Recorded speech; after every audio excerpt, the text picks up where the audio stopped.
예, 반갑습니다. 애청자 여러분. 한반도 통신의 최한욱입니다.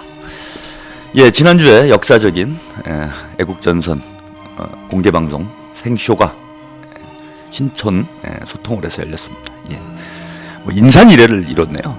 인산 꽉 찼습니다. 그랬으면 좋았는데 꽉 차지는 못했고요. 인산인해는 안 됐는데 인사불성은 됐어요. 예, 뭐 공연한다는 핑계로 공연은 뭐 여전히 변함없이 애국전선 컨셉에 맞게 날방송으로 제대로 준비도 안 하고 이렇게 진행이 됐는데 모처럼 애청자분들하고 한자리에 모여가지고 그야말로 인산인해가 됐어야 되는데 인산인해는 안 되고 인사불성만 됐습니다. 뭐 뒤풀이를 공연보다 더 화끈하게 진행을 했네요. 뭐 사상자도 적지 않았어요. 우리 정혜림 아나운서 큰 부상을 입었습니다. 지금 전치 2주에 당분간 이게 보기 안 좋은 모습 계속 봐야 될 것 같네요. 지금 계속 쩔뚝거리고 돌아다니고 있습니다. 공개 방송 10번만 했다가는 뭐 애국전선에 해산해야 될 것 같아요. 아무튼 뭐 이렇게 저희들이 잘 준비도 못했는데 많은 분들이 찾아와 주셔서 또 자리를 빛내 주셔서 너무 감사합니다. 특히 뭐 우리 애국전선 한번 나오셔가지고 공전의 히트를 기록했던 두 분의 특별 게스트 분들께서 자리를 함께 해주셨어요.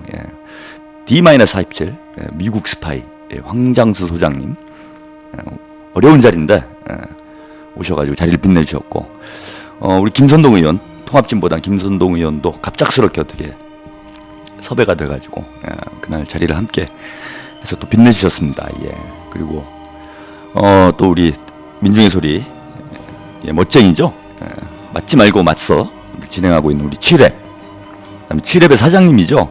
MC 스나이퍼, 머스타드 밴드 이런 또 분들이 뭐 제대로 저희들이 출연료도 못 챙겨 드렸는데 출연료를 못 챙겨 드린 게 아니라 안 챙겨 드렸죠. 그죠?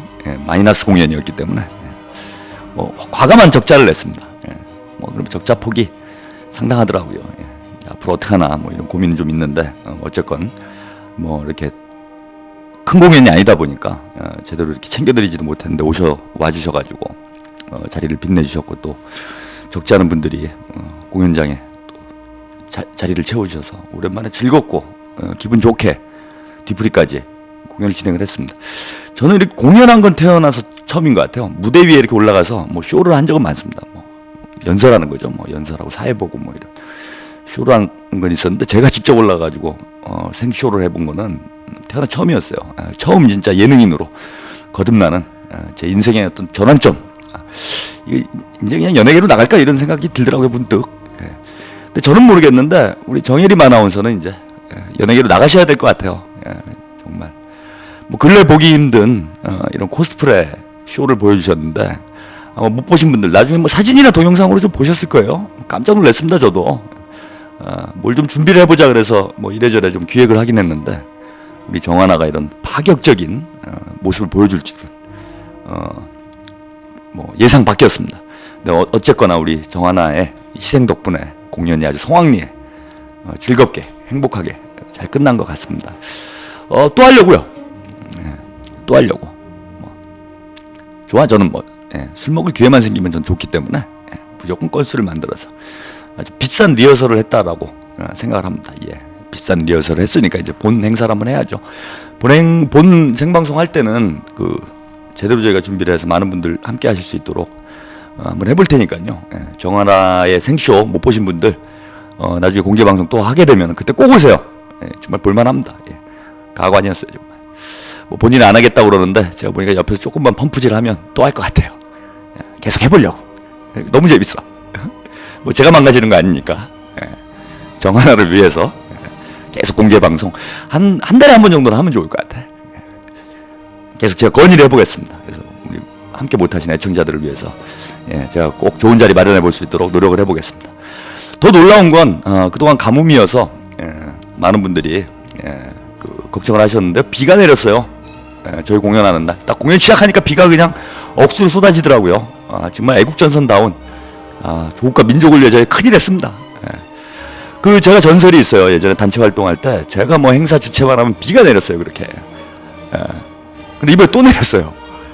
그래서 저를 아는 이제 지인들이 페이스북에다가 야, 또 내렸다 비가 뭐 이래가지고 뭐 글을 올려놓고 그랬는데, 예, 언제나 가뭄이 오면은 저희를 불러주십시오. 저를 불러주십시오. 예, 비 쫙쫙 내려드리겠습니다.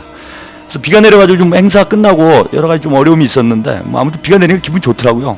예, 또 우리나라 사람들 비 내리면 약간 좀 정신이 오락가락 하잖아요. 예, 비 내리니까 더 흥분되더라고. 예, 비 쫄딱 맞고 막 뛰어당기고 아주 즐거웠습니다. 예.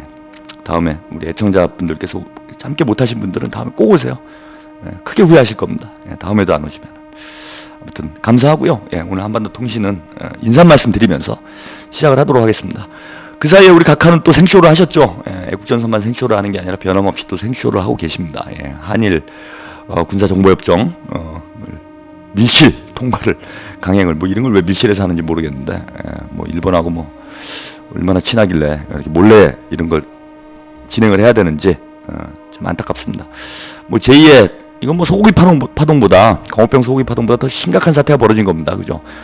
미친 소야 뭐 한두 명, 뭐 확률적으로 보면 뭐 로또 맞을 확률보다 좀 적다고 그러죠.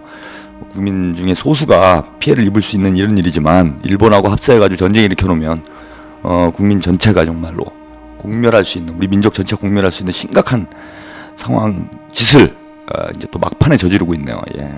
오늘 뭐 이것 안 짚고 넘어갈 수가 없습니다. 그래서 오늘 한반도 통신은요, 주간 한반도 소식 보내드리고요. 한일 군사협정, 미친 한일 군사협정 무엇이 문제인지 여러분들과 이야기 나눠보도록 하겠습니다. 노래 한 곡 듣고요. 예, 바로 시작하도록 하겠습니다. 예, 발칙한 정치장님, 행동대장님 진짜 잘생기셨더라고요. 이런 거 좋아요. 이런. 예. 제가 이런 거 좋아하는 거 알잖아요. 예, 요런 이제 채팅창에 이런 걸 좀 해주세요. 맨날 욕하고 뭐 돌 날리고 이런 거 하지 마시고요. 이런 거 정말 좋습니다. 이게 진실하고 전적으로 부합하는 거예요. 예, 제가 저기 쌩얼이 더 낫습니다. 이게 방송용 얼굴보다는. 역시 이거 공개 방송 이런 걸 해야 진실이 밝혀져 정말. 예, 그죠? 예. 예, 노래 한 곡 듣고 한반도 통신 바로 시작하도록 하겠습니다. 오늘은요, 우리 자리를 빛내줬던 분들 노래를 좀 보내드려야 되겠네요. 예, 먼저 우리 취레베, 저랑 뭐 아주 친합니다. 술 친구예요. 오랜만에 석 달 만에 만나가지고 코가 삐뚤어지도록 또 마셨습니다. 취레베, 그 남자 우는 뒷모습을 봤어. 오늘 첫 곡으로 보내드리겠습니다.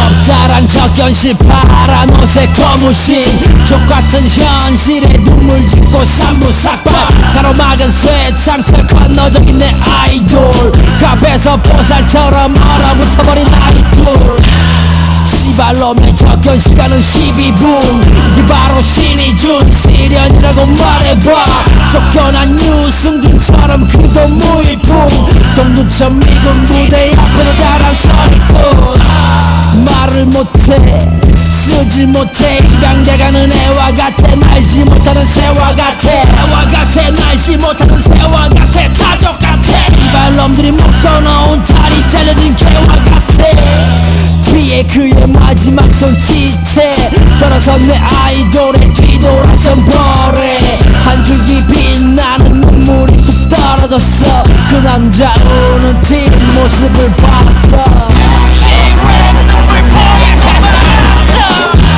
울고 있는 뒷모습을 봤어 이를 갈면 눈물을 참았어 가는데도 참지를 못했어 다시 볼 수 없는 모습 보고야 말았어 울고 있는 뒷모습을 봤어 이를 갈면 눈물을 참았어 가는데도 참지를 못했어 다시 볼 수 없는 모습 보고야 말았어 그는 정가 8번 늘상 수배 중이던 쌍수범 모든 강력 범죄를 다친 모든 범죄 살펴본 가부터 하까지 모든 중형의 범죄 수첩 성의 바늘 빵에서 빵을 그만해 범죄 미쳐 먹고 살기 위해서가 아닌 사람답게 살기 위해서 애비답게 거든 여기 범죄 세계 핑계 대지 좀마 내가 방은 새끼야 간절하게 원한 건 같이 파면 아파야 아버지 이제 당신 아버지 보기도 싫어 씨발 도대체 해준 게 뭔데 오빠라지도 싫어 어떻게 8번이나 또 나를 버리고 들어가 어떻게 10년씩이나 또 자식을 버리고 들어가 제발 믿고 기다려줘 다시 태어날게 준범아 씨발 나는 혼자 살까 다시는 곁에서 알아 그걸로 마지막 그들은 눈물을 흘렸어 그 남자 우는 뒷모습을 봤어 그 남자를 붙잡고 싶었어 울고 있는 뒷모습을 봤어 이를 갈며 눈물을 참았어 가는데도 참지를 못했어 다시 볼 수 없는 모습 보고야 말았어 울고 있는 뒷모습을 봤어 이를 갈며 눈물을 참았어 가는데도 참지를 못했어 다시 볼 수 없는 모습 보고야 말았어 저기 보소 무기수 양반 검사 부대 공손 넣었어 뭐라고요? 피고에게는 위습에서 선고한 무기형이 가볍다고 판단되어 법정 최고형인 사형을 선고 그것은 살인 책상 위에서 저지른 살인 병원 수술대 위에서 앉는 의사 새끼들의 살인처럼 느리게 죽어갔어 에이즈 환자처럼 점점 페이스를 잃어갔어 에이스 차고처럼 한 번 태어나 두 번 죽으니 평범한 사람은 아니지 그의 별명 불사조는 괜히 생긴 게 아니지 가인의 낙인 왼쪽 가슴에 빨간 딱지 죽음의 향긴 들러붙어 온몸에 턱지 그 후로 누구도 방에서 그를 방해하지는 않았어 우리는 그냥 들었어 사형수의 랩소디 죽음만을 남기고 그리고 아무도 없었어 그 남자 우는 뒷모습을 봤어 죽음이 드리워진 뒷모습을 봤어 울고 있는 뒷모습을 봤어 이를 갈며 눈물을 참았어 가는데도 참지를 못했어 다시 볼 수 없는 모습 보고야 말았어 울고 있는 뒷모습을 봤어 이를 갈며 눈물을 참았어 가는데도 참지를 못했어 다시 볼 수 없는 모습 보고야 말았어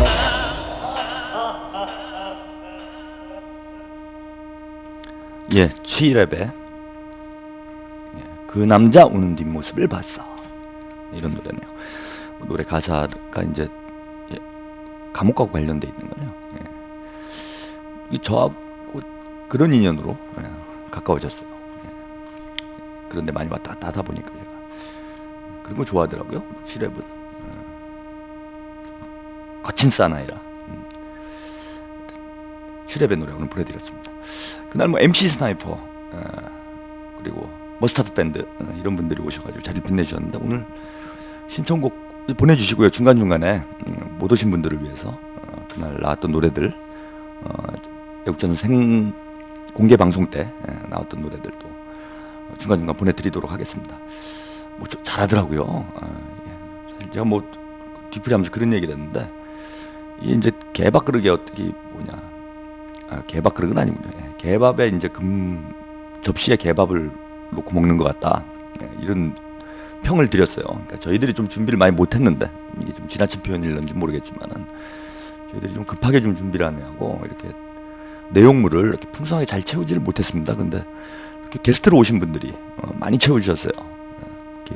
아까 뭐 취랩, 그 MC 스나이퍼, 머스타드 밴드 이런 데들 이런 분들이 정말 잘하시더라고요.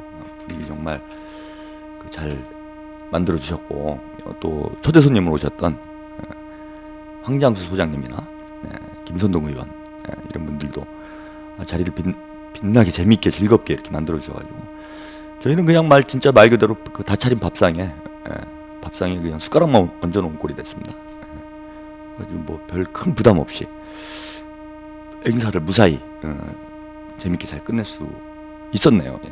그래서 그날 함께 해주신 분들한테 뭐 방송을 들으실런지 모르겠는데 이 자리를 빌려서 다시 한번 감사의 말씀 좀 드리도록 하겠습니다. 예. 먼저 한반도 주간 한반도 소식부터 확인을 좀 해볼까요? 예. 첫 번째 소식입니다. 예. 김정일 국방위원회 제1위원장, 예. 북한의 김정은 제1위원장이 능라 인민위원지 등 현지 지도를 했다라고 합니다. 24일 만에 지난달이었죠. 지난달 초에 북한의 소년단 행사가 있었는데 그 소년단 행사 때 공개 육성 연설을 했죠. 육성 연설을 한 이후에 처음으로 또 공개 현지 지도 소식이 들어와 있습니다.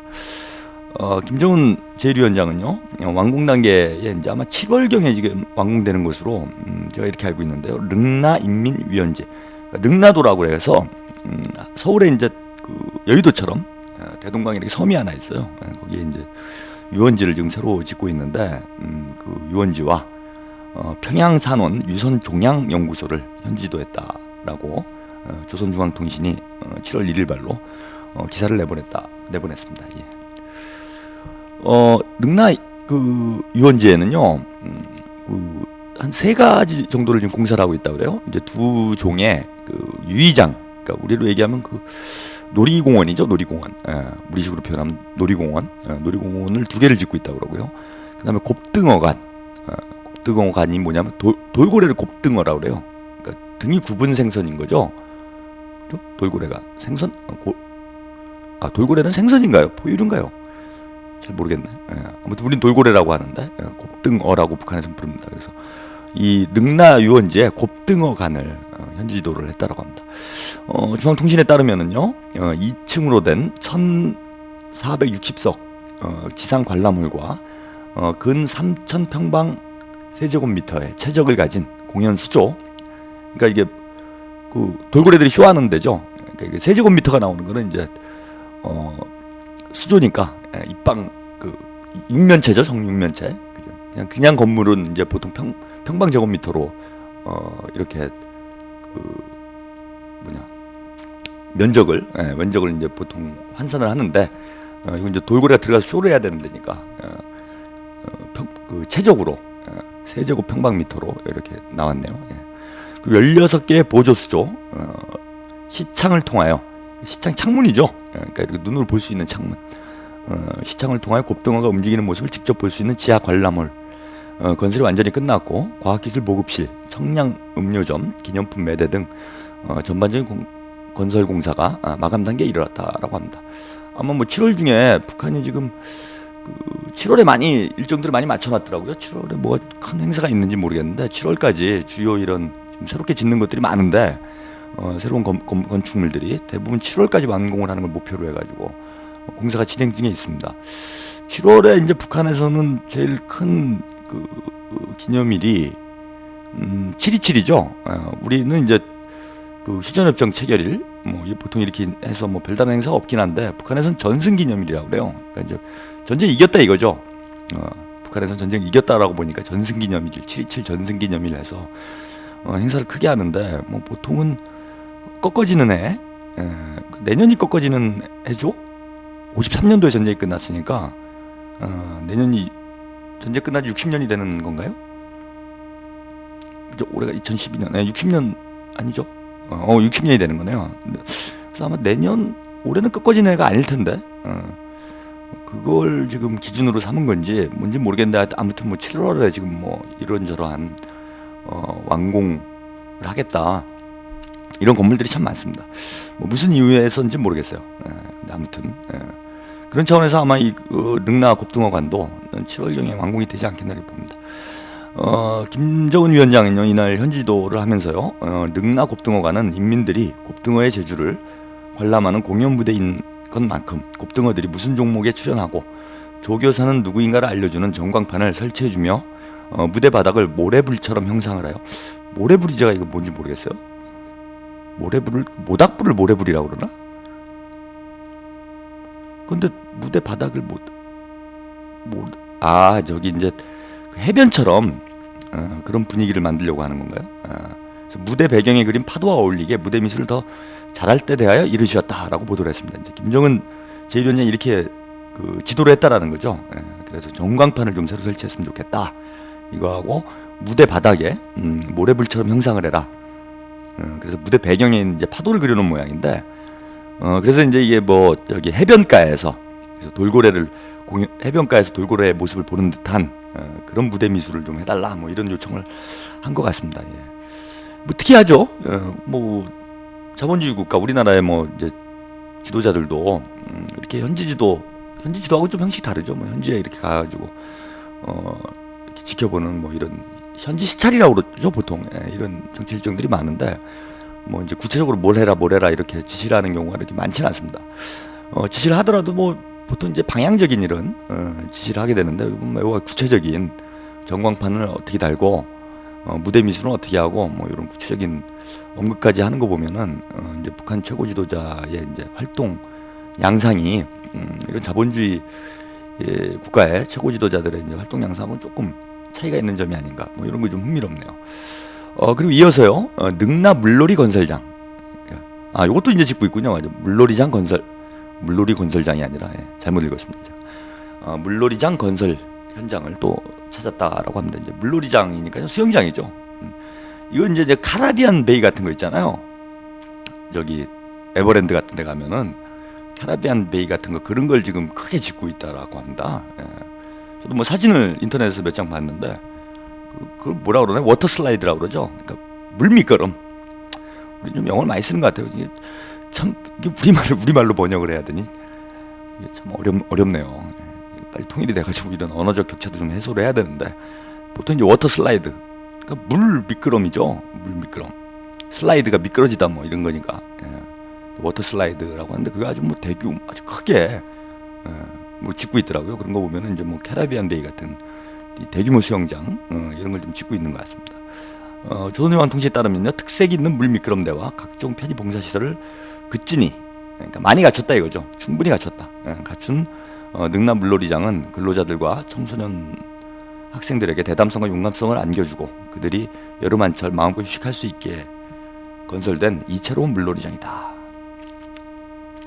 라고 소개를 하면서요. 김정은 제1위원장이 능라 물놀이장이 면모가 완전히 능라 물놀이장의 면모가 완전히 일신되었다고 하시면서, 그러니까 이게 이제 새로 지은 건 아닌 것 같고요. 개건을 하는 것 같아요. 원래 있었던 건데, 요거를 이제 그 리모델링이죠. 개건. 또 그렇게 한 방송을 하고 있네요. 우리말을 영어로 번역하는, 제가 뭐 영어 잘하지도 못하는데 하도 영어를 많이 쓰니까 이게 이렇게 할 수밖에 없어요. 그 리모델링 개건을 하고 있는 것 같습니다. 일신되었다고 하시면서 분위기가 참 좋다고, 이제 물놀이장의 운영을 시작하면 이곳은 사람들로 끓게 될 것이라고 말씀하셨다라고 이제 보도를 했습니다.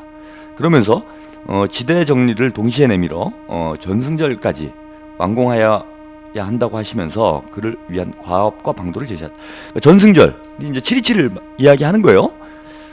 그러니까 7.27을 뭘 준비를 하고 있는 것 같아요. 북한에서 무슨 행사가 있는 것 같기도 하고. 내년이 60돌인데 보통 이제 한번 써봐. 60돌이 아니게 되는 거야. 12년 맞죠? 60돌이 내년이 되는 거죠. 그죠? 그게 맞을 것 같은데요. 제가 뭐 계산 잘못했나? 아무튼 내년이 60돌인데 올해 뭐 이렇게 많이 짓는 거를 그 7.27까지 완공을 해달라 이런 요청을 하고 있는 걸로 봐서는 7.27 전후로 해서 이제 북한이 뭔가 모종의 지금 구상을 가지고 있는 거 아닌가, 이렇게 좀 보여집니다. 이건 뭐 추론이죠. 예상이 됩니다. 그리고요, 아까 말씀드린 평양산원 유선종양연구소 또 이어서 현지 지도를 했다라고 합니다. 조선중앙통신에 따르면은요, 지난 2월에 착공을 했다라고 그러고요. 지난 2월 착공의 첫 삽을 박은 때로부터 반년도 못 되는 사이에 건축 면적 1974 평방제곱미터, 연 건축 면적 8,500여 평방제곱미터니까 평수로 따지면은 약 한 2,500평 정도 되겠네요. 건축 면적이 2,500평 정도 되는 유선종양 연구소 공사를 기본적으로 끝내는 성과를 거뒀다. 그러니까 이것도 지금 기본적으로 끝내는 성과를 거뒀다 이렇게 보는 거, 보도를 한 걸로 봐서는 역시 7월에 맞추고 있는 것 같죠. 그래요. 뭐 7월에 뭐가 있는 것 같아요. 그죠?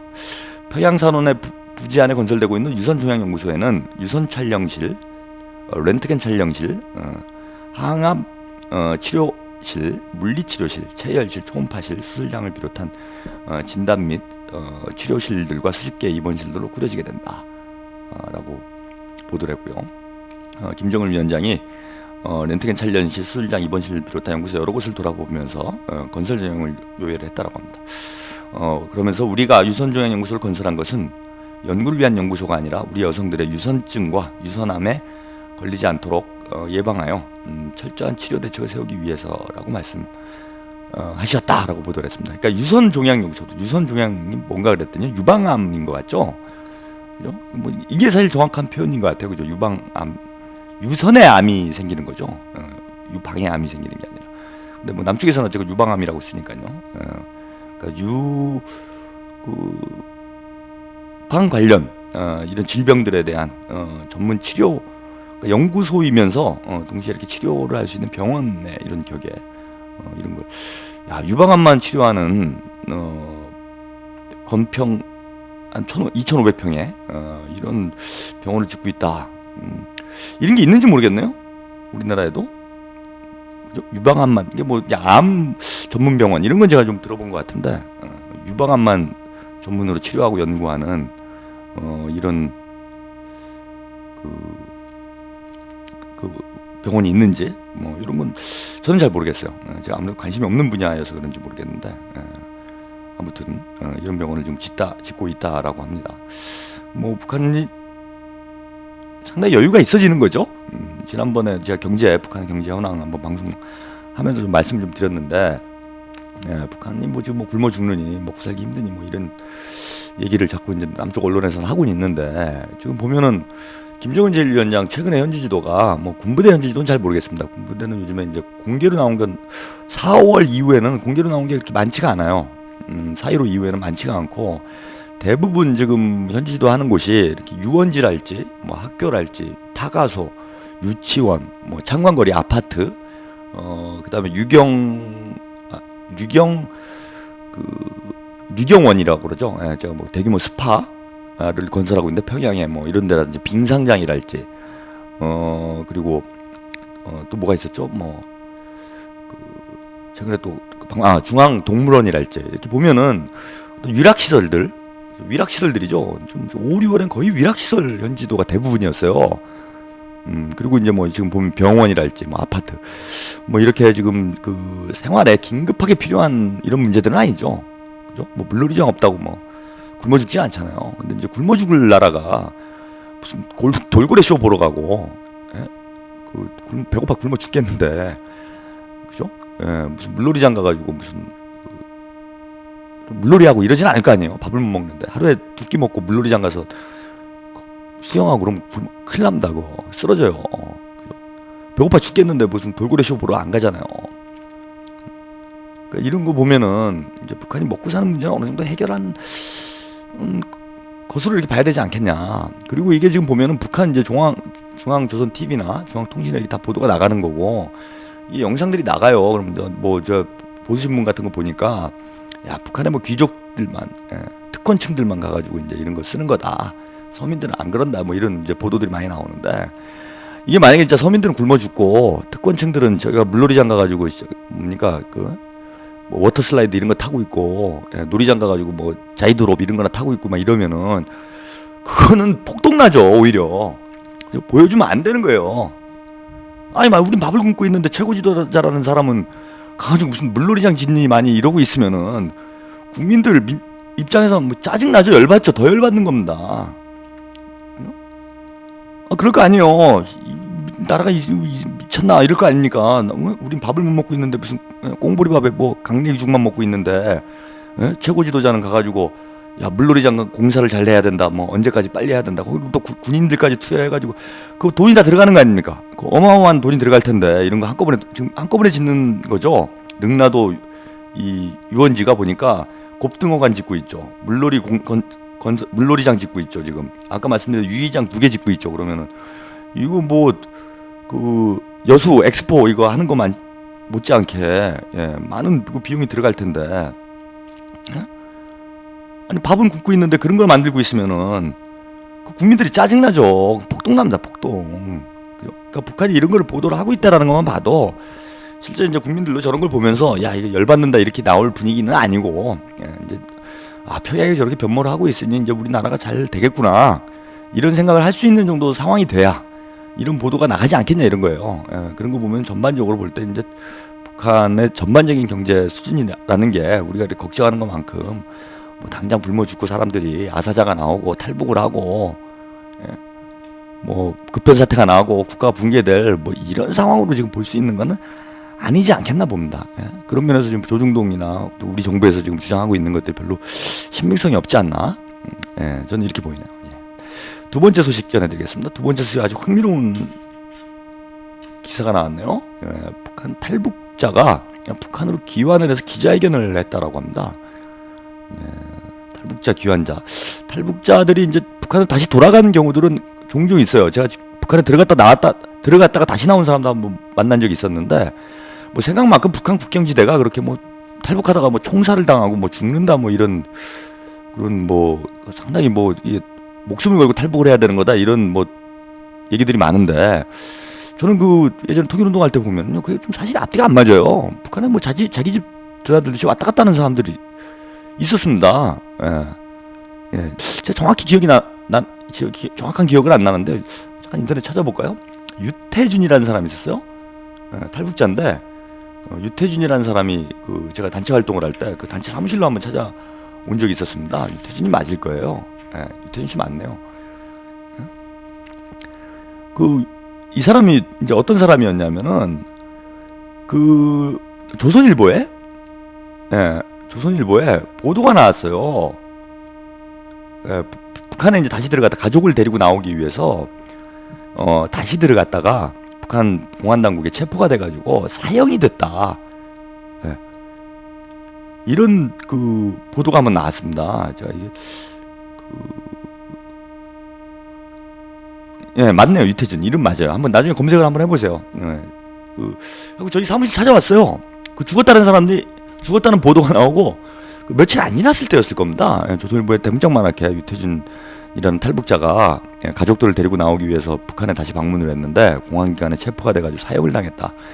이런 보도가 나왔는데 뭐 저도 이거 잘 모르니까 북한 내부 상황은 잘 모르니까 또 탈북자 문제 같은 경우에 뭐 사실 정보를 잘 알기가 어렵지 않습니까? 그러다 보니까 그냥 그런가 보다. 북한에 사용을 하나 보다 뭐 이렇게 생각을 하고 있었는데 그 며칠 안 지나가지고 유태준이라는 사람이 저 사무실에 찾아온 거예요. 자기 조선일보에 나온 유태준이다. 아이를 데리고 제가 그 당시가 2005년 6년께쯤 됐을 겁니다. 2005년 6년께였는데 아이가 한 5-6살 정도 되는 아이를 데리고 왔어요.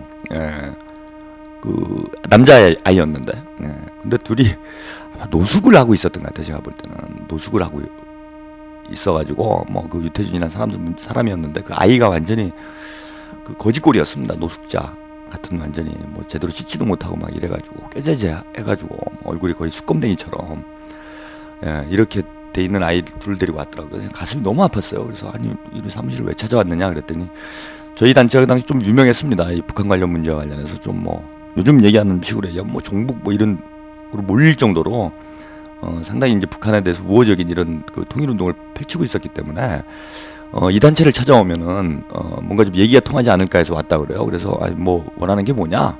그랬더니 이제 북한으로 돌아가고 싶다고. 자기가 북한으로 돌아가고 싶다. 솔직히 남쪽에 적응이 안 된다. 처음엔 자기도 이제 남쪽에 가면 되게 잘 살 줄 알고 이랬는데 그 뭐 한두 명 얘기고 자기같이 뭐 이렇게 능력도 없고 뭐 특별한 기술도 없고 특히 이제 이용해 먹을 가치가 없는 거죠. 와가지고 뭐 북한에 대해서 뭐 이러쿵저러쿵 얘기도 하고 뭐 이래야 되는데 그 사람이 아마 뭐 북한에서도 이렇게 비중 있는 그 위치에 있던 사람은 아니었던 것 같아요. 아마 뭐 하급 노동자나 뭐 이런 그 사람이었던 것 같은데 그러다 보니까 별 쓸모가 없었던 거죠. 그래갖고 그 뭐 북한으로 돌아가고 싶다 이런 얘기를 하더라고요. 근데 그때만 해도 탈북자를 북한으로 돌려보낸다 이게 뭐 사회적으로 큰 파장이 벌어질 일이었죠. 그래서 제가 북한으로 가고 싶으면 한번 알아보겠다. 북한 사람인데 자기 나라로 돌아가고 싶다는데 그것도 못 돌아가게 할 일이 있겠냐. 근데 이게 좀 민감한 문제니까 좀 지켜봐라. 나도 여기저기 좀 알아보겠다. 라고 하고 이제 그 헤어졌어요. 예, 헤어지고 이제 나중에 한번 연락을 달라 이러고 이제 저도 좀 솔직히 좀 잊고 있었습니다. 예, 잊고 있었어요. 예, 뭐 간혹 이제 뭐 연락은 좀 오고 그러면 이제 잘 특별하게 제가 알아봐 줄 수 있는 게 없기 때문에 예, 통일부에서 뭐 이게 북으로 돌아가는 거를 해줄 이유도 없고 예, 그래서 특별히 제가 잘 해줄 일이 없어서 시간을 좀 보면서 이런 뭐 이러저런 단체에 좀 문의나 하고 있었습니다. 인권 관련 단체들이라든지 이런데 혹시 탈북자 중에 이런 사람이 있는데 이렇게 귀환을 송환을 시킬 방법이 없을까? 본인이 너무 가고 싶어 하더라. 그리고 내가 봐도 안 됐더라. 이게 완전히 거지꼴인데 여기 와서 참 거지로 사느니 뭐 북한에 가면 어떨지 모르겠으나 본인이 가고 싶다니까. 예. 뭐 가겠다라는 걸 막을 필요 있겠느냐. 여기저기 좀 알아보고 있었는데 얼마 뒤에 또 뉴스에 나왔어 이 사람이. 뭘 했냐 하면은 1인 시위를 했어요. 광화문에 나가서 이제 저는 이제 그런 거 하지 말라라고 얘기를 했는데 뭐 기회에 가서 하더라고요. 마음이 이제 상당히 급했던 것 같아요. 그래가지고 그 피켓을 이제 만들어가지고 자기 딴 아이 데리고 둘이서 광화문에 나가가지고 광화문 사거리에서 피켓을 만들었는데 피켓에다가 이제 이렇게 썼어요. 장군님 품으로, 그러니까 장군님 김재일 국방위원장이죠. 아마 이제 그렇게 써야 북한에서 조금이나마 호의적으로 좀 보지 않을까 이렇게 생각을 해가지고 아마 그렇게 썼던 것 같은데 장군님 품으로 돌아가고 싶습니다라고 해가지고 이제 1인 시위를 하다가 이 양반이 이제 정신병원에 끌려갔어요. 제가 감옥 가기 전까지 이걸 제가 아는 얘기입니다. 지금 어떤지 모르겠어요 이분이. 저는 사실 좀 만나고 싶어요. 너무 안타깝게 지금 살아가고 있었기 때문에 지금 더 안 좋겠죠. 정신병원까지 갔다 왔고 애는 또 어떻게 됐을런지. 뭐 누구 여기 일가 친척이 있는 것도 아니고 그러니 뭐 참 그 아이를 누가 돌봤을래나 참 마음이 아픈데 하여튼 뭐 그런 사람이 있었습니다. 그래서 제가 보면은 이제 왜 이 얘기를 드리냐면요. 그런 사람이 있다라는 거는 북한으로 이제 탈북해서 돌아가는 게 그러니까 다시 탈남하는 거죠 이거는. 탈남해서 이제 귀환하는 게 북으로 귀환하는 게 북송하는 게 그렇게 뭐 북한에서 뭐 죽일 일이 되고 이런 것 같지는 않아요. 뭐 사형을 당하는 뭐 이런 건 좀 아닌 것 같고 물론 뭐 처벌은 받겠죠. 우리도 뭐 저기 불법 미립국 하면은 그러잖아요. 외국인 노동자들 뭐 불법 체류하고 그러면은 저기 뭐 추방을 하든지 구금 시설에 가든지 뭐 이렇게 하잖아요, 그죠? 우리도 뭐 미국 같은데 불법 체류하고 그러면은 감옥 갔다 와야 되잖아요. 아마 그런 정도 수준에. 제가 알고 있기로는 그 6개월의 노동교양에 처하는 걸로 알고 있어요. 그러니까 탈북을 했다가 다시 북한으로 들어가면은 공안기관에서 뭐죠? 6개월 정도 노동교양을 하는 걸로 알고 있고요. 요것도 작년 초였어요. 작년 초에 북한에 대사면이 있었는데 그때 대부분 사면이 됐다라고 합니다. 탈북자들에 대해서. 이제 중국에 있는 사람들이겠죠. 주로는 중국에 있는 사람들 대부분 이제 뭐라 그럽니까 사면을 해가지고 뭐 돌아갈 사람 많이 돌아갔다는 것으로 이렇게 알고 있습니다. 아무튼 그런데 이제 흥미로운 거는 그럼에도 불구하고 이제 북으로 이렇게 귀환해서 기자회견까지 한 사람은 이게 없었는데 이번에 그런 사람이 나타났네요. 지난 28일이에요. 6월 28일 날 북한 조선중앙통신 보도에 따르면요, 탈북을 한 뒤에 북한으로 귀환했던 박정숙이라는 사람이 내외신 기자회견을 열었다라고 합니다. 조선중앙통신은요, 남조선으로 끌려갔다가 공화국의 품으로 돌아온 박정숙 여성이 28일 인민문화궁전에서 내외신 기자들과 회견을 했다라고 보도를 했습니다. 박정숙 씨는요, 함경북도 청진시 나남구역 라북 1동에 거주하고 있고요. 한국전쟁 당시 남으로 내려간 아버지를 찾기 위해 2006년 3월 29일 밤 탈북을 했다라고 합니다.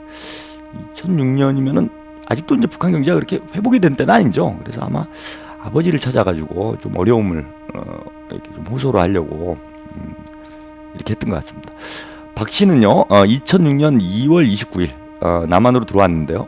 6월 29일 흥미롭네요. 6.29 우리 애국전선 공개방송한 날인데 남한으로 들어왔는데 남한 생활에 어려움을 겪고 2012년 5월 25일 북한으로 귀환을 했다고 합니다. 박정숙 씨는요, 기자회견에서요, 전쟁 시기 미국 놈들의 원자탄 바람에 남조선으로 나간 아버지를 찾아 돈을 얻어보려는 망상을 가지고, 그러니까 아버지를 찾아서 제가 보니까 이제 생활고를 한번 해결을 해봐야 되겠다. 남쪽에 살니까 좀 낫지 않을까 해갖고 이제 비법 월경을 했다라고 이제 탈북 사유를 밝혔다고 그러고요. 이국 땅에서 괴뢰 정보원 놈들, 이제 국정원 얘기하는 거죠. 국정원 놈들, 국정원의 유인 전술에 걸려 들어 그들의 각본에 따라 이놈 저놈 손으로 옮겨져 6월 29일 아침 9시경 남쪽 땅으로 끌려가게 됐다. 그랬고요. 그러면서 6년간의 남쪽 생활에 대해서 얘기를 좀 했다라고 합니다. 그래서 탈북자들의 생활이 탈북자들에게 차려지는, 그러니까 탈북자들에게 돌아오는 일자리라는 게 오물 청소, 그릇 닦기, 시중 들기 등 가장 비천하고 어려운 일 뿐이며 그들의 자살률은 여느 사람들의 5배에 달한다. 탈북자들은 어지러운 남조선 사회를 저주하고 자신들을 원망하며 공화국으로 돌아가기를 간절히 소망하고 있다. 박 씨는 귀환을 한 데 대해서요, 어머니 조국은 발을 잘못 디뎌 천일 나락으로 떨어져 자식들 앞에 치욕을 남기고 무주고원이 될 뻔하였던 저에게 생명수를 부어주었다. 조국이란 두 글자가 이렇게 정답고 크나큰 것이구나. 나는 이제 죽어도 원이 없다 라고 소감을 밝혔다고 합니다. 그러면서 경애하는 김정은 장군님께는 저의 죄 많은 과거를 조금도 탓하지 않으시고 따뜻한 한 품으로 안아주셨으며 대화와 같은 사랑과 은정을 부어주셨다면서 김정은 장군님 같으신 분은 세상에 없다. 이 세상에 2번 다시 태어났다 라고 합니다. 박정숙 씨는 현재 김명균 명칭 평양음악대학 교단에서 근무하는 아들과 평양에 거주하고 있다고 합니다. 이날 기자회견에는요, 박 씨 그 아들과 며느리가 함께 나왔다고 그러고요, 못 잊을 나의 길이라는 노래를 불렀다고 합니다. 이날 기자회견장에는 중국, 러시아, 미국 등의 기자들이 참가. 미국은 AP통신 쪽에서 취재를 하지 않았을까 이렇게 봅니다. 그 통일부 관계자는요, 탈북자 중 박정숙이라는 이름이 여러 명이 있다. 현재 소재를 확인 결과 국내에 모두 체류 중이다라고 일단 확인했다라고 합니다. 그래서 다른 사람일 가능성이 있다. 다른 이름의 가능성이 있다. 기자회견 내용을 종합해서 유사한 사례를 해당하는 사람은 관계기관과 찾는 중이다라고 이제 최초에 해명을 했고요. 그 뒤에는 제가 그 뒤에 기사는 못 봤는데요.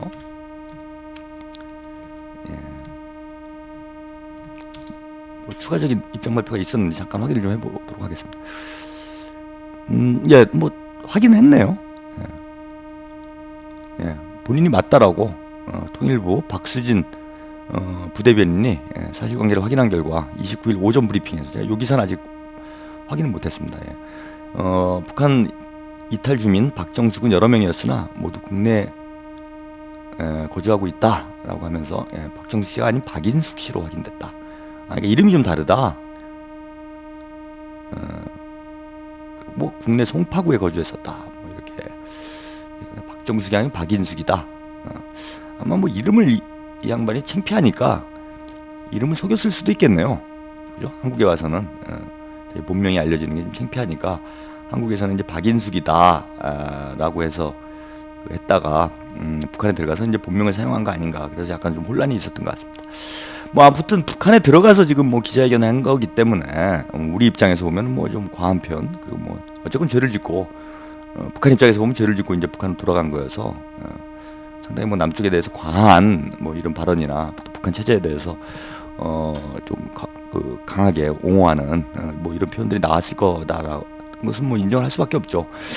그렇더라도 지금 남쪽에서 탈북 다시 원북이죠. 이거 뭐라고 해야 돼요? 원래 북으로 돌아간 거니까 뭐라고 해야 됩니까? 연북이라고 해야 되나? 회북? 회북한 거죠. 회북. 이런 말 진짜 또 만들어야 돼 모르겠네요. 귀북, 회북. 회북이라고 그러죠. 회북한 사람이 나왔다는 걸 좀 주목을 해볼 필요가 있고요. 이게 사실 이 양반이 지금 한 이야기 중에 맞는 얘기는 있어요. 뭐냐면은 그 탈북자들의 일자리들이 이제 가장 3D 업종 이런 데서 종사할 수밖에 없죠. 물론 탈북자 중에서 고위급 탈북자들이 있습니다. 이런 사람들은 국가에서 이제 관리를 잘 해가지고 생활보장이나 이런 것 잘 해주고, 또 방송이나 이런 데 나가가지고 또 이제 몇 마디 또 북한에 대해서 안 좋은 얘기 하면은 돈도 좀 받고 이러니까 몇몇 사람들은 이제 생활이 괜찮을런지 모르겠는데, 이건 5%도 채 안 된다 그래요. 탈북 귀족이라는 얘기가 있습니다. 주로 보면은 이제 NK 지식인연대 이런 단체들이 있어요. 그러니까 즉 탈북자 중에서도 이제 북한에서 고위직을 했다거나 대학을 졸업했다거나 이런 사람들이 모여 있는 NK 지식인연대라는 곳이 있는데, 이쪽에 있는 사람들은 상당히 잘 산다고 그럽니다. 강남 쪽에 아파트에 살고 보통 이런다는데, 그게 이제 얼마 안 되는 거죠. 탈북자들 숫자 중에. 그래서 탈북자들도 상당히 싫어한다고 그래요. 이런 이제 소위 말하는 이제 탈북 귀족이죠.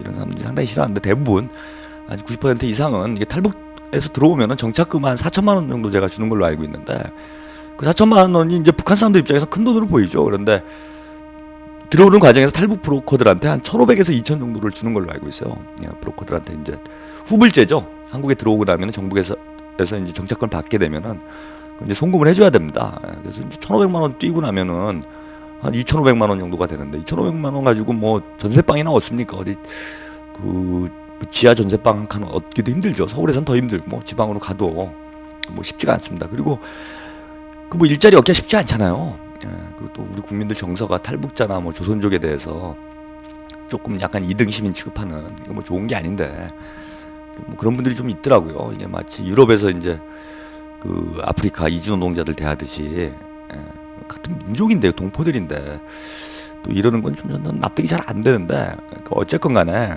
예, 탈북자들이나 조선족 분들을 좀 이등 시민 취급하는 게 있고 업신여기고 예, 뭐좀 이런 게 있습니다. 이주 노동자들처럼 대하고 그러다 보니까 뭐 좋은 일을 하기가 어렵죠. 그리고 또 그러니까 이제 적응이 안 돼요. 또 게다가 이분들이 사회주의 사회에서 있다가 나오신 분들인데 그 사회주의 사회가 기본적으로 뭐 죽자 사자 일을 해야 될 사회는 아니잖아요.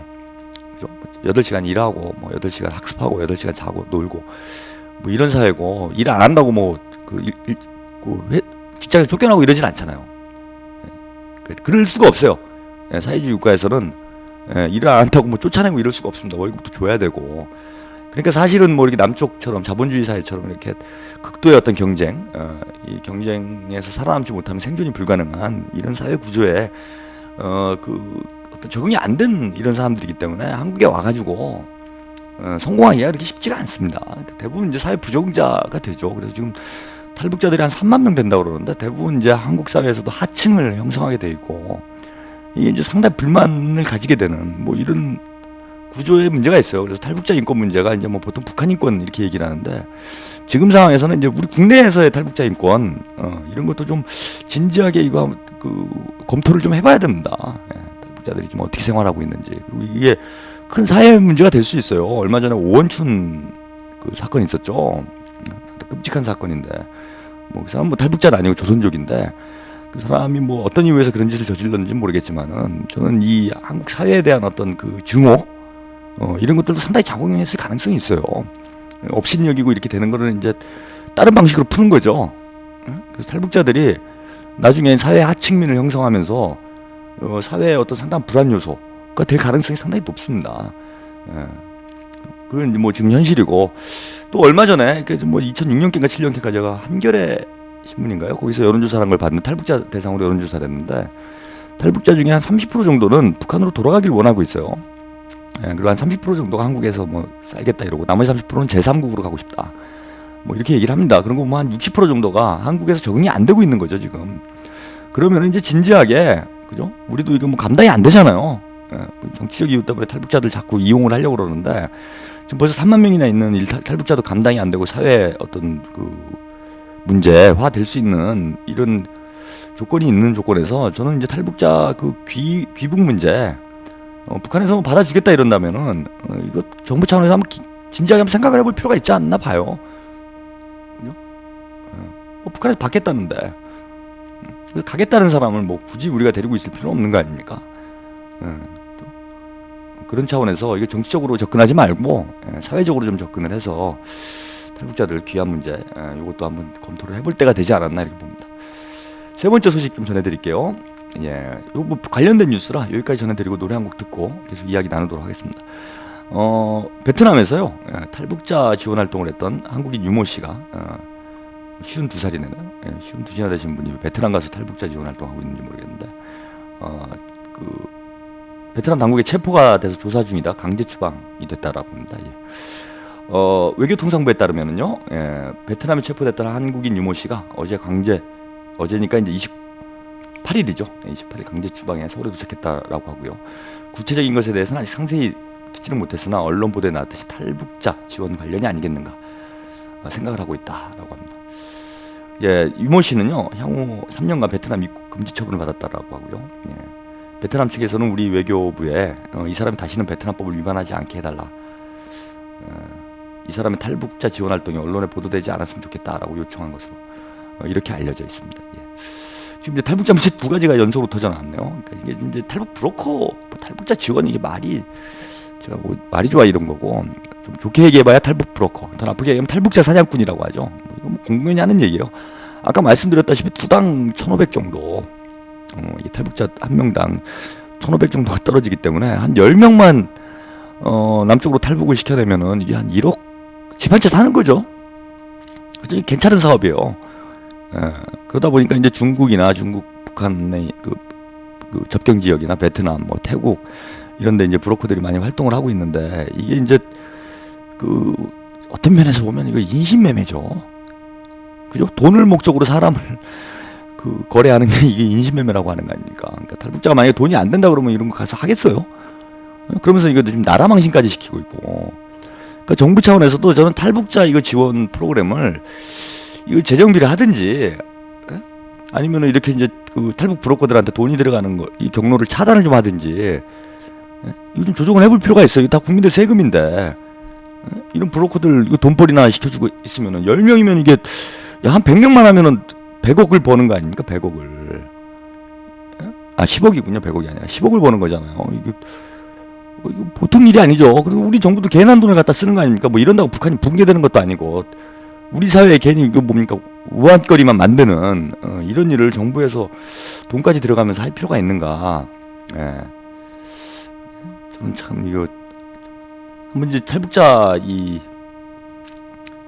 사업 전체를, 탈북자 사업 전체를 다시 한번 좀 검토를 해봐야 될 때가 된 것 같아요. 이제는 탈북자 사업이 이제 90년대 말부터 본격화돼서, 90년대 말부터, 그전에는 이제 귀순이라고 그랬죠. 귀순이라고 해서 간혹 뭐 1년에 한두 명 넘어올까 말까 이러다 보니까 뭐 탈북자 정책이 사실은 그 상당히 좀 후한 게 있었어요. 비용도 많이, 뭐 정착금도 많았었고. 근데 지금 뭐 탈북자가 3만 명에 도달하고 있고,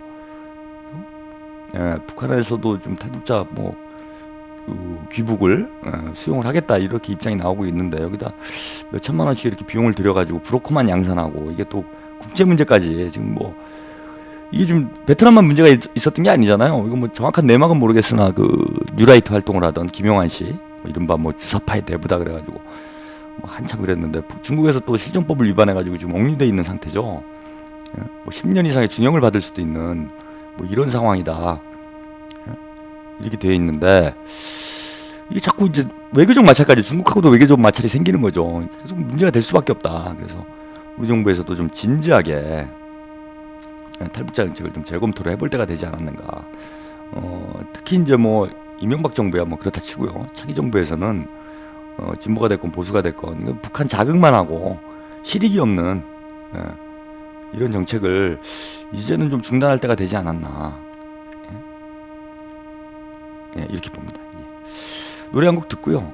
주간 한방도시 조금 더 전해드리고 오늘 본 이야기 하도록 하겠습니다. 애국전선 공개방송에 출연해 주셨던 MC 스나이퍼의 소라소라 푸르른 소라 보내드리겠습니다. 소라 소라 푸른 소라 새바람에 돌지 마라 장사 내가 묶이고 살아서 만나리라. 나의 영혼으로 다준 평화 시장 비둘기 위로 떨어지는 투명한 소나기. 그 다음 날의 햇빛 그 쏟아지길 바라며 참아왔던 고통이 지켜져 버림까지 될 때까지 묵묵히 지켜만 보던 벙어리 몰아치는 새 우리 속에 지친 모습이 말해주는 가슴에 맺힌 눈물이 여전히 가슴 속에 쏟아지는 빗줄기.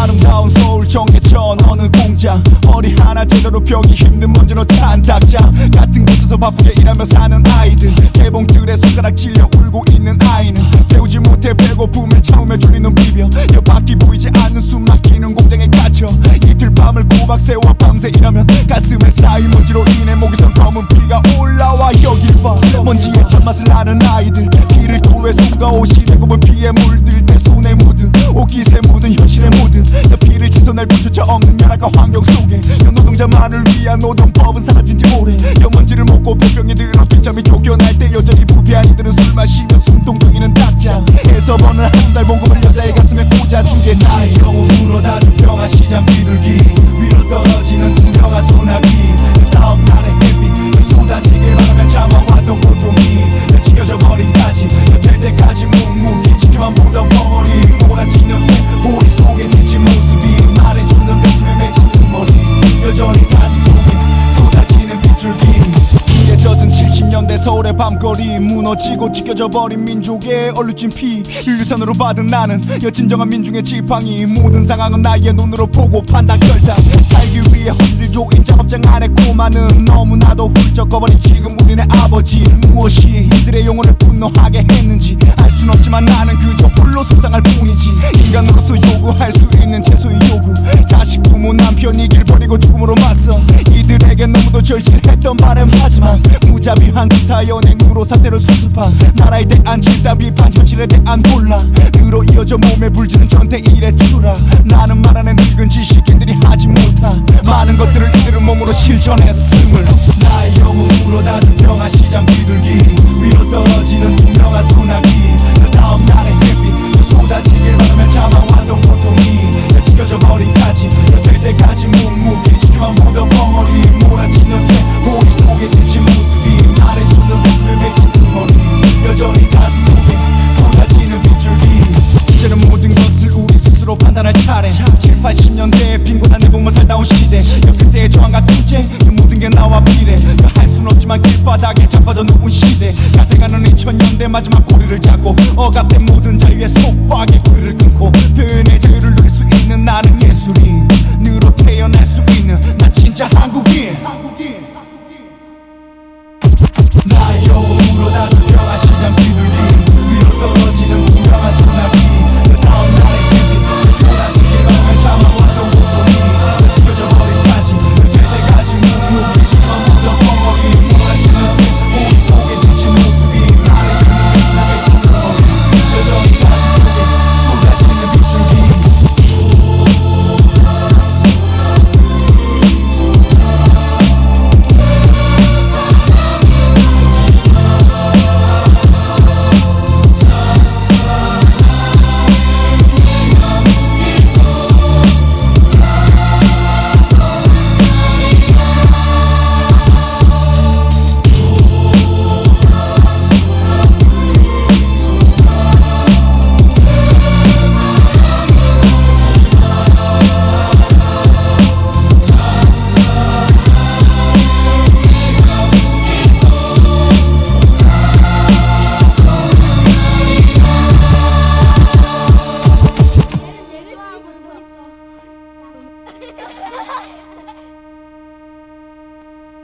예, MC 스나이퍼의 소라소라 보내드렸습니다.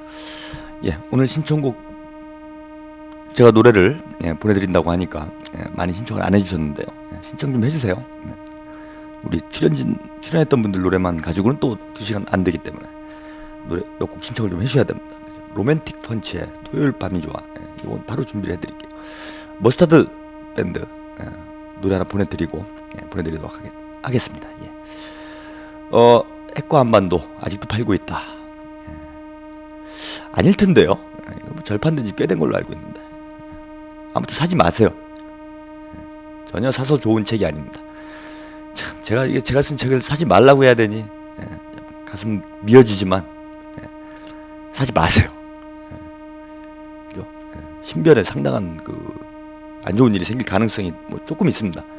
많지는 않지만 책 샀다고 뭐 그것만 가지고 뭐 잡아가진 않을 텐데 그래도 위험할 수 있으니까 하지 마세요.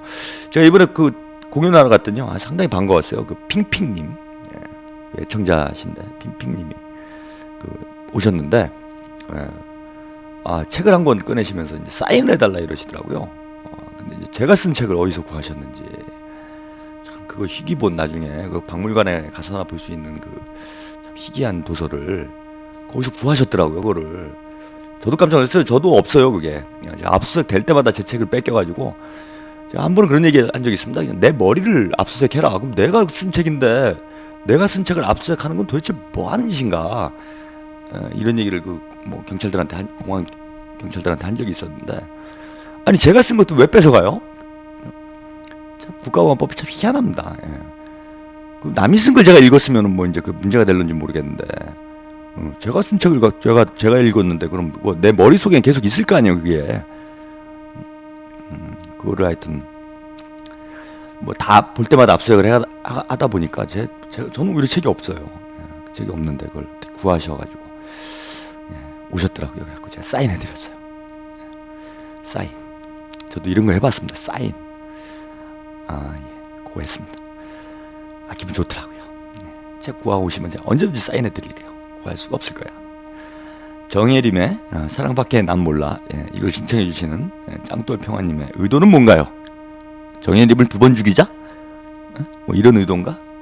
그거 아직 디지털 음반이 발매되지 않은 관계로 오늘 보내드릴 수가 없습니다. 조만간에 디지털 음반 발매하게 될 것 같아요. 정예림의 사랑밖에 난 몰라. 뮤직비디오도 나오지 않을까 이렇게 기대는 해봅니다. 근데 그때 나올 때까지는 기다려주세요. 지금은 보내드릴 수가 없습니다. 인터넷에 어디 올라와 있다라는 썰이 있는데 제가 이따 한번 찾아보고 있으면 보내드릴게요. 그 대신 오지의 사랑밖에 난 몰라. 요걸 보내주시라. 싫어요. 정혜림의 사랑밖에 난 몰라. 찾아보고 없으면 보내드릴게요. 계속 이야기 이어갈까요? 오늘 한반도 통신 좀 길어졌는데 주간 한반도 소식이 뭐 중요한 얘기들이 많다 보니까 좀 길어졌습니다. 소식 한 2가지 정도 더 보내드려야 될 것 같아요. 그 북한 조국평화 통일위원회 조평통이라고 하죠. 여기서 서기국이 지난 30일 보도 1002호를 발표해서 한국 정부를 또 비판을 했다라고 합니다. 이제 지금 무기 구매 요거 관련해서 이제 뭐 비난을 했다라고 그래요. 북한에서 조선중앙통신에 따르면은요 조평통 서기국은 이명박 패당은 한국 정부 이명박 정부를 얘기하는 겁니다. 올해 미국과 100수십억 달러에 달하는 엄청난 액수의 무기 구매 계약 체결을 완료하는 것을 임기 말 최우선 국정 과제로 내세우고 당면에서는 미국의 다목적 직승기 헬리콥터죠. 아파치 헬기 얘기하는 것 같아요. 미사일, 첨단 유도탄 등 14억 900만 달러를 이상에 달하는 미국산 무기를 팔아줄 것을 요청하는 추태를 부렸다.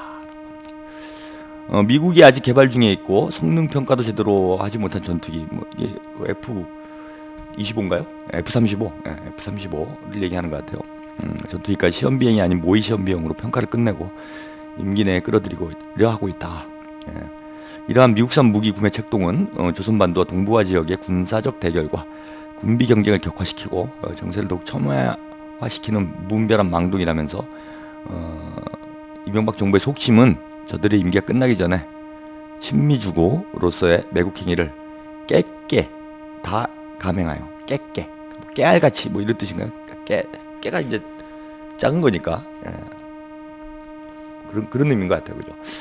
감행하여 상전의 환심을 사고 미국이죠 제 이속을 채우며 동족 대결의 감정을 격화시키고 다음 정권도 종미의 올가미에 든든히 얽매어 놓자는 데 있다라고 주장을 했습니다.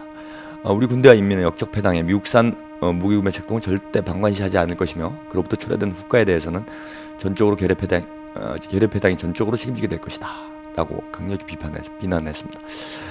이거 뭐 지금 논란이 많죠. 이명박 정부 무기 구매 뭐 지금 임기 말까지 뭐 지금 북한에서 주장하는 바대로 최우선 국정과제로 지금 세워놓고 마구 밀어붙이고 있는데 그 애국전선 공개방송 때 D-47 우리 각하 전문가시죠. 그 황장 소장님 나와서 이 문제에 대해서 그 자세하게 얘기를 했어요. 나중에 한번 애국전선 때 모셔가지고 이거 낱낱이 한번 파헤쳐 보려고 하는데 뭐 그분 주장은 이런 겁니다. 지금 무기 직거래를 통해서 각하가 퇴임 이후에 어떤 생활 자금을 확보하려는 거 아닌가. 뭐 이런 의도가 아니냐 뭐 이런 그 추정을 하더라고요. 그래서 지금 약 14조 정도 이게 점점 이제 그 액수가 좀 늘어나고 있어요 지금.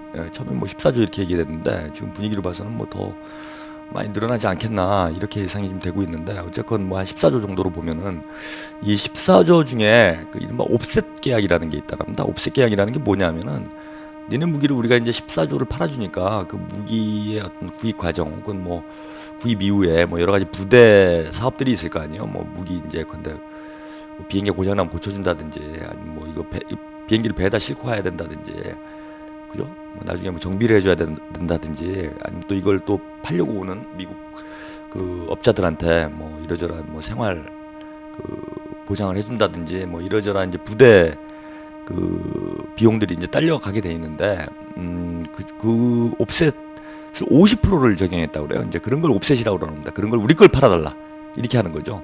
그래서 50% 옵셋을 적용을 했다고 그래요. 그러면은 14조면 7조 정도로 옵셋 계약이 된 거죠. 그러니까 미국이 14조로 우리 돈을 받으면 그 중에 7조는 우리 물건을 이제 사서 해줘야 되는 거예요.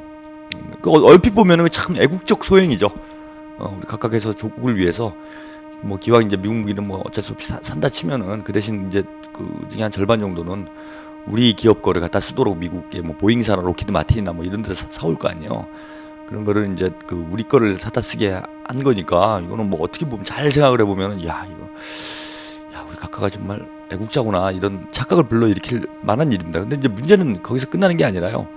우리나라 이제 방산업체가 카이밖에 없죠. 이게 이제 국영기업인데, 국영기업인데 이 카이에서 대부분 이걸 이제 옵셋 계약을 수주를 하게 될 거라는 거예요.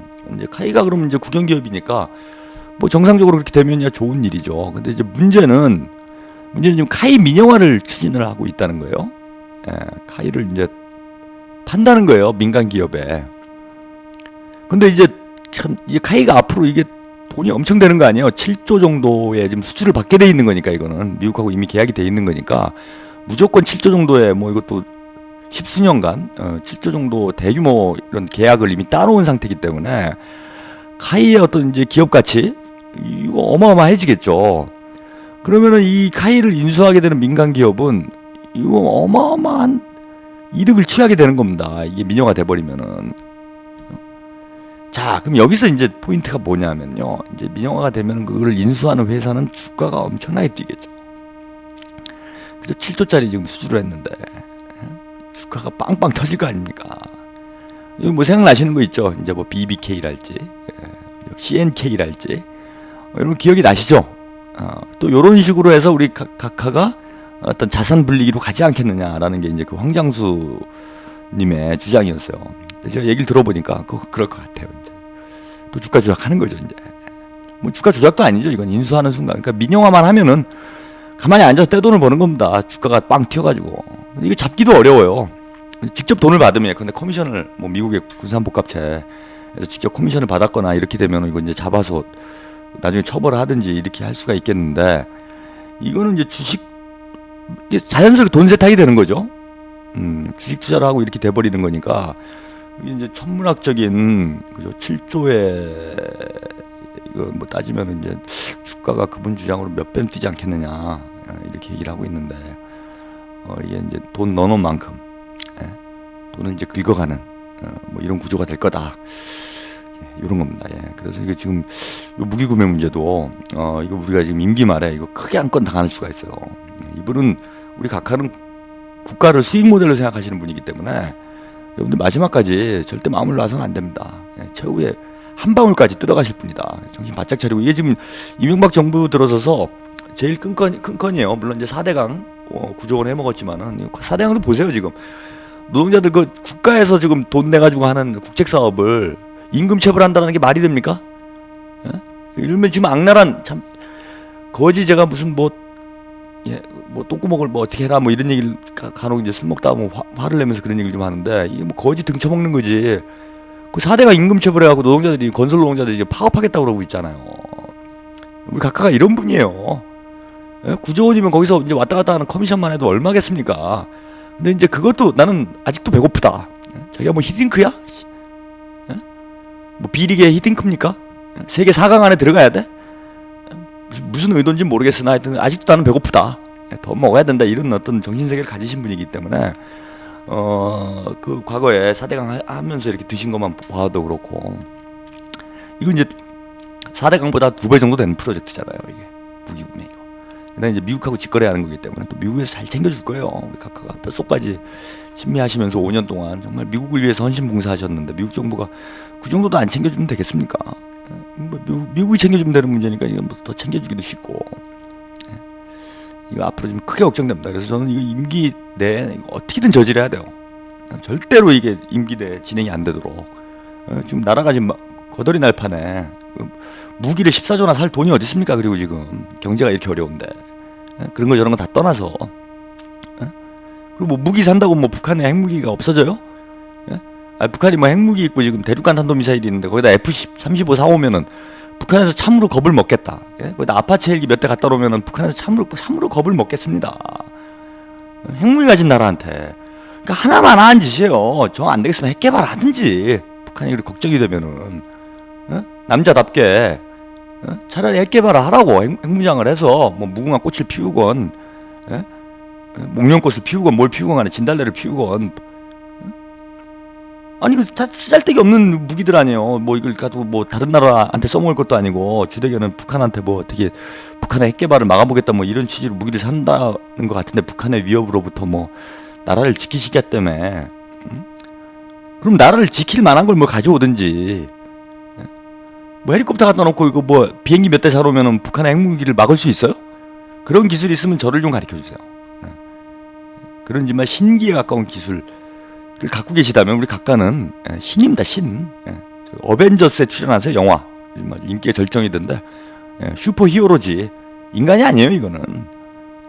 어차피 되지도 않는 데다가 쓸데없는 저는 이런 돈을 지금 뭐 지금 생각해 보세요. 이게 4대 강의 9조 원. 각하가 지금 해드신 거 굵직한 것만 봐도 지금 4대 강의 9조 원에다가 이거 다 어잘데기 없는 짓 아닙니까? 이거 가뭄나고 홍수나고 지금 양수 겹장으로 얻어맞고 있잖아요. 하나만 얻어맞으면 될 거를. 게다가 무기 14억. 벌써 한 25조 날려먹은 거예요. 우리나라 지금 1년 예산이 한 150조 되나요? 1년 예산에 뭐 50% 30%를 이렇게 이거 우리 눈 부릅뜨고 이거 어떻게든 막아야 됩니다. 정신 바짝 차려야 돼요. 14조가 그냥 통으로 날아가는 겁니다. 이거 여러분 돈이에요. 우리 국민들 돈입니다. 마지막 소식 전해드리겠습니다. 마지막 소식은요. 이것도 뭐 한일 군사협정 오늘 뭐 주로 얘기를 할 텐데 시민사회 좀 강력히 반발하고 있다라고 그러네요. 지난 28일 48개 시민사회 단체가 한일 정보보호협정 밀실처리 규탄하는 기자회견을 열었다라고 합니다. 이날 오전 서울시 세종로 정부정화창사 앞에서 발표한 공동 기자회견문에서요. 이명박 정부는 한일 간 군사협정을 존속으로 추진하지 않고 국회에서의 논의를 통해 추진하겠다고 국민에게 약속한 바 있으나 한 달도 채 되지 않아서 협정이 초읽기에 들어갔다며 이명박 정부의 한일 군사정보보호협정 밀실 추진을 강력히 규탄한다라고 밝혔습니다.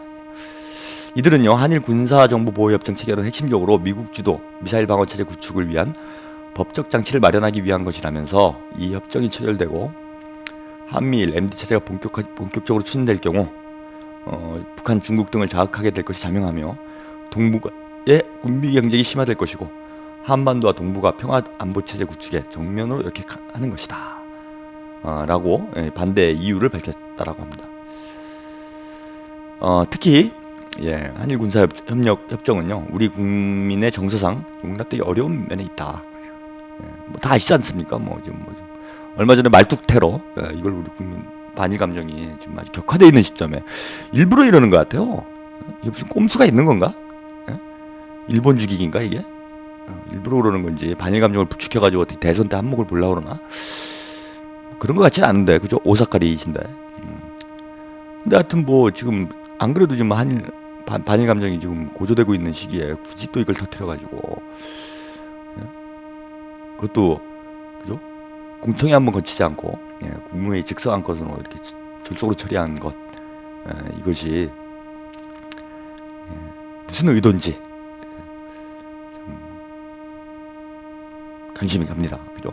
이 이야기는 오늘 이따 노래 하나 보내드리고요. 집중적으로 좀 이야기를 나눠보도록 하겠습니다. 아무튼 48개 시민단체가 지금 모였다고 하는데요.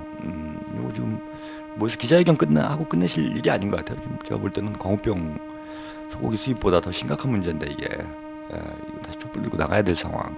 일단 정부에서는 중단은 시켰는데 이거는 이제 직원족이죠. 지금은 곤란하니 조금만 기다려다오. 이거 다 아시잖아요. 시간 지나면 다 한다는 거.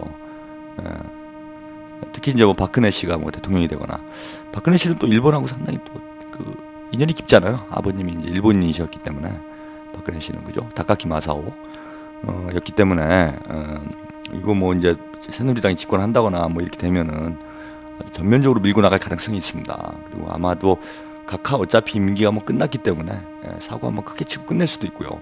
그래서 뭐 뒤에 말씀 좀 드리겠지만 미국의 어떤 이해관계를 놓고 볼 때 이거 지금 한일 군사협정 더 이상 늦출 수가 없어요, 미국이.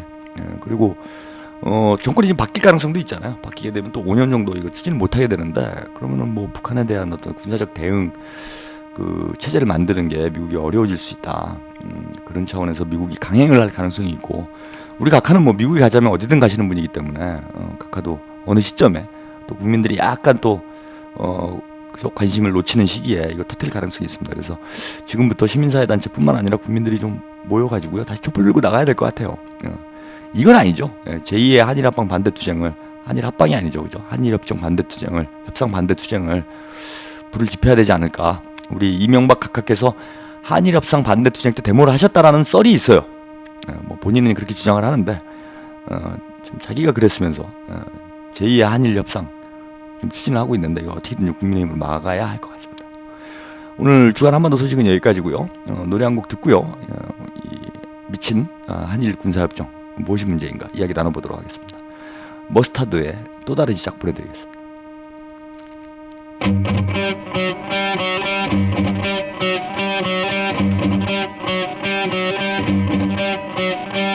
너무 끓인 채 지금껏 달렸어 내가 서 있는 바로 이곳에서 추억을 되돌아보고 싶어 애써 웃음 줘도 작별의 인사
예, 머스타드의 노래 보내드렸습니다.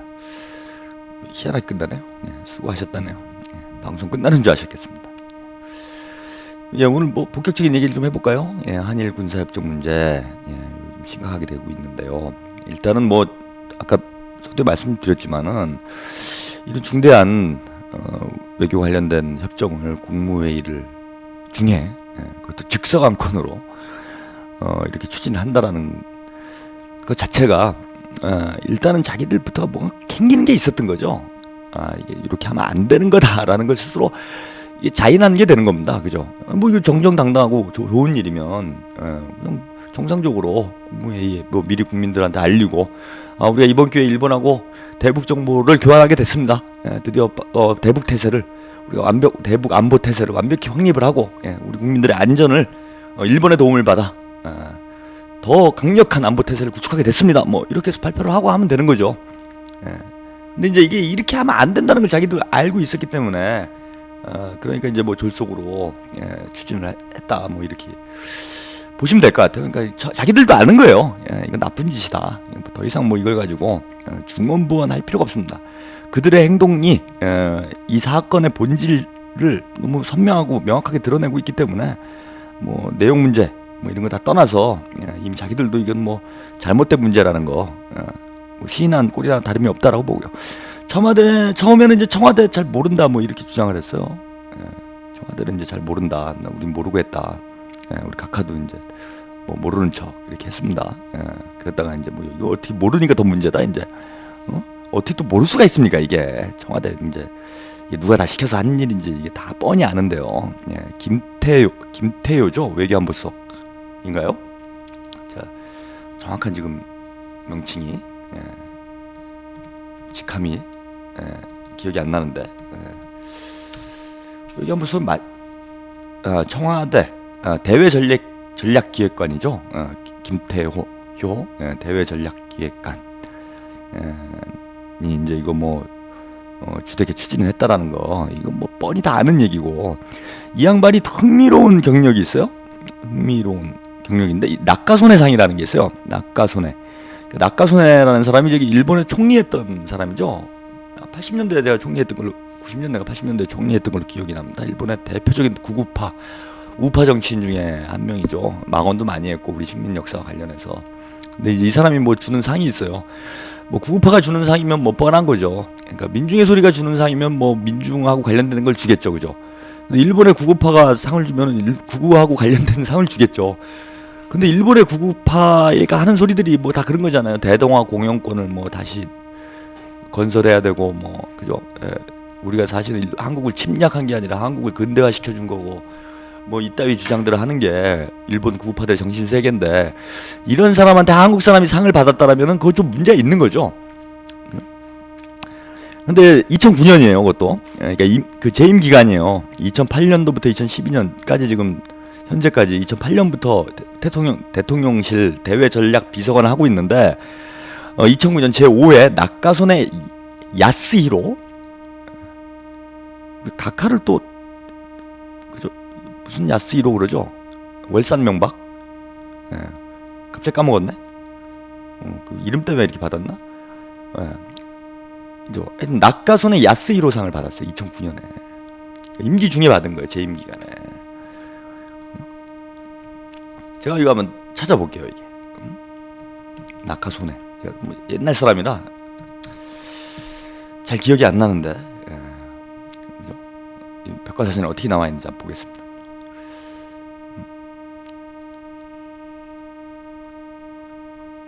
예, 나오네요 여기 그죠? 나카소네 야스히로 1918년생이고요. 일본의 정치인이고 71, 72, 73대 내각 총리 대신을 지냈고요. 1947년에 23회 중의원 선거를 시작을 해서 20회 연속으로 중의원에 당선돼. 아들이 나카소네 히로부미? 예? 이토 히로부미 아니야? 히로부미. 나카소네 히로부미? 나카소네가 성인가요? 나카소네가 성이겠지? 히로부미가 이름일 거 아니에요. 지 아들 이름을 히로부미라고 지었어. 와. 대충 어떤 사람들 알겠죠? 1941년도 도쿄 제국대학 법학부 정치학과를 졸업을 했고요. 고등 문관 시험에 합격을 해서 내무성에 입성을 했어요. 그러니까 1941년에 이미 내무성 관리를 하고 해군 격리학교를 1941년도에 졸업을 했고요. 1944년 해군 경비국에서 근무를 했다라고 합니다. 장교로 근무한 거죠. 1945년 군대 예산에 따라서 내무성으로 복귀해서 관방조사부에 근무를 했다라고 해요. 1947년에 중위원에 당선됐으니까요. 사실은 뭐 전후에 다 일본의 그 정치인들이 다 처벌을 받은 건 아니지만, 그죠? 어쨌건 그 일선에 정치 일선에 있었던 거잖아요. 47년에 2차 세계대전에.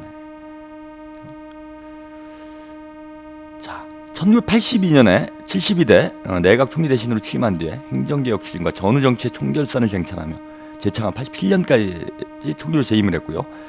역대 4위의 장기 집권을 했다라고 합니다. 예. 그렇고요. 개헌에 대해서 총리 재임 당시에는 표명하지 않았는데 교육기본법 재검토나 야스쿠니 심사 공식 참배, 자학적 사관 재검토, 자학적 사관이라는 게 뭔지 아시죠? 그러니까 일본이 뭐 이렇게 침략하고 이러는 거에 대해서 반성해야 된다 이런 거 이제 가르쳐야 되잖아요. 이걸 자학적 사관이라고 그러는 거예요. 이런 거를 전후정치 총결선이라고 한 거예요. 그러니까 다시 돌아가자 이거죠. 그러니까 전후 정치라는 게 뭐냐면 일본에서는 좀 상황이 다른 거예요. 전쟁 이후에 이제 일본이 죄를 크게 졌으니까 찌그러져 살았어야죠. 근데 이제 그동안 찌그러져 살 만큼 살았다 우리는 다시 돌아가자. 뭐 이런 걸 주장한 사람으로 보시면 돼요. 그래서 이 좌파 진영으로부터는 우익 반편이 군국주의자 라는 평가를 받았다라고 합니다.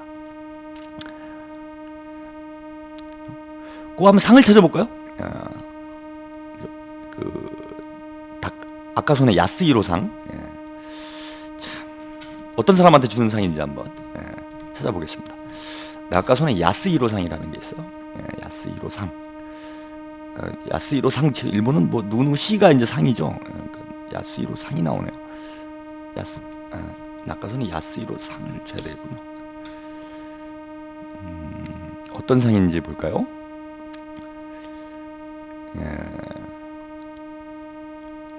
이렇게 많이 나오진 않는데,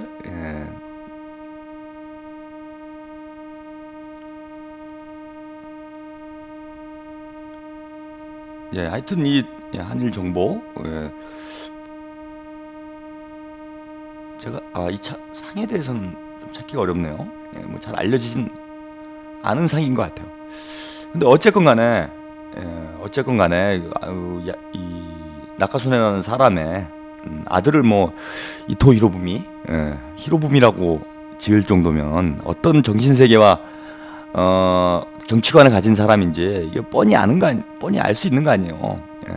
근데 그런 상을 현직에 있는 청와대 또 대외전략 비서관, 대외정책을 주관하는 사람이 일본의 구구파의 대표적인 우파 반편이라는 사람이 주는 상을 재임 중에 받았다. 끝나고 나서도 아니고. 이거 좀 문제가 있는 거 아닙니까? 그리고 또 이 사람이 일선에서 지금 지휘를 한 거예요. 일선에서 지금 일본과의, 그죠? 여기 있네요. 그죠? 나카소네 야스히로 상은요, 40세 전후의 차세대 지도자에게 수여하는 상으로, 김 비서관은 동아시아 안보에 관한 연구와 한미일 관계 증진에 공로한 기여를 인정받아서 이 상을 받았다라고 합니다. 이게 대충 무슨 뜻인지 알겠죠? 그죠? 아주 듣기 좋은 말이지만은, 그러니까 일본과 한국, 미국이 일체화되는데 기여한 바가 있는, 한마디로 쉽게 얘기하면 친일파한테 주는 상이라는 거 아닙니까? 뼛속까지 친미파이거나 두 가지를 다 해야 되죠. 그런 사람한테 주는 상이다. 근데 이건 뭐 김태효가 지금 총지휘를 했다라는 건 이제 뻔히 다 알려진 상황 아닙니까? 근데 청와대가 처음에는 아니다 이제 발뺌을 했다가 뭐 국민들 난리가 나니까요. 각하께서 또 왜 이렇게 졸속으로 이 중요한 문제 나는 몰랐는데 왜 졸속으로 했냐 뭐 이렇게 또 얘기를 하셨어요. 졸속으로 이 절차가 좀 무시됐다 하면서 또 발을 쓱 빼려고 하시죠. 뻔히 다 알고 있으면서 각하가 이걸 승인을 안 하면 국무총리가 뭐 미쳤다고 국민들한테 돌맞을 짓을 대통령도 모르는데 몰래 이 짓을 왜 합니까? 예? 대통령이 지금 이거 주장을 하니까 이거 이렇게 된 거잖아요. 대통령이 하라고 그러니까 이거 뭐 만 대를 두고 친일파로 몰릴 수 있는 이 어마어마한 짓을 밑에 하급 관료들이 뭐하러 하겠어요? 임기도 끝나는 판국에. 그죠? 대통령 임기도 다 끝났는데 이걸 내가 왜 합니까? 예? 이걸 대대손손 친일파로 몰릴 만한 짓을 하는 거잖아요. 이게 외교 통상부 장관이건 국무총리건 아니면 뭐 국방부 장관이건 간에 미쳤다고 이 짓을 합니까? 이거 뭐하러 자기 손에 뭘 묻힙니까? 이완용 되는 거 아니에요? 잘못하면 이완용 꼴 나는 겁니다. 근데 그걸 자기다 사인할 이유가 뭐가 있어요? 근데 각하가 이제 위에 자꾸 하라고 그러니까 이거 어쩔 수 없이 한 거 아니에요? 김태호 이 전략비서관인지 뭐식인지 뭐 친일 분석 비서관인지 제가 잘 모르겠는데 이 사람 뭐 상을 받으니까 정신을 잃었는지 난 아예 이 기회에 친일파로 그냥 한번 대성을 해야 되겠다. 일본에서 가장 사랑받는 정치인이 돼야 되겠다. 뭐 이렇게 생각하는 거예요? 뭐 그래서 그랬는지 모르겠지만은 다 뭐 보고를 한 거 아닙니까? 근데 이제 와서 난 모른다. 앞뒤가 안 맞는 소리죠. 그러니까 이제 다 들고 일어났어요 지금. 근데 국방부가 더 가관입니다. 이 국방부. 이 사람 요즘 뭐 저 애국전선에도 간혹 나오는 사람인데 김민석 국방부 대변인이죠. 국방부 대변인 이 양반이 아마 조선일보인가요?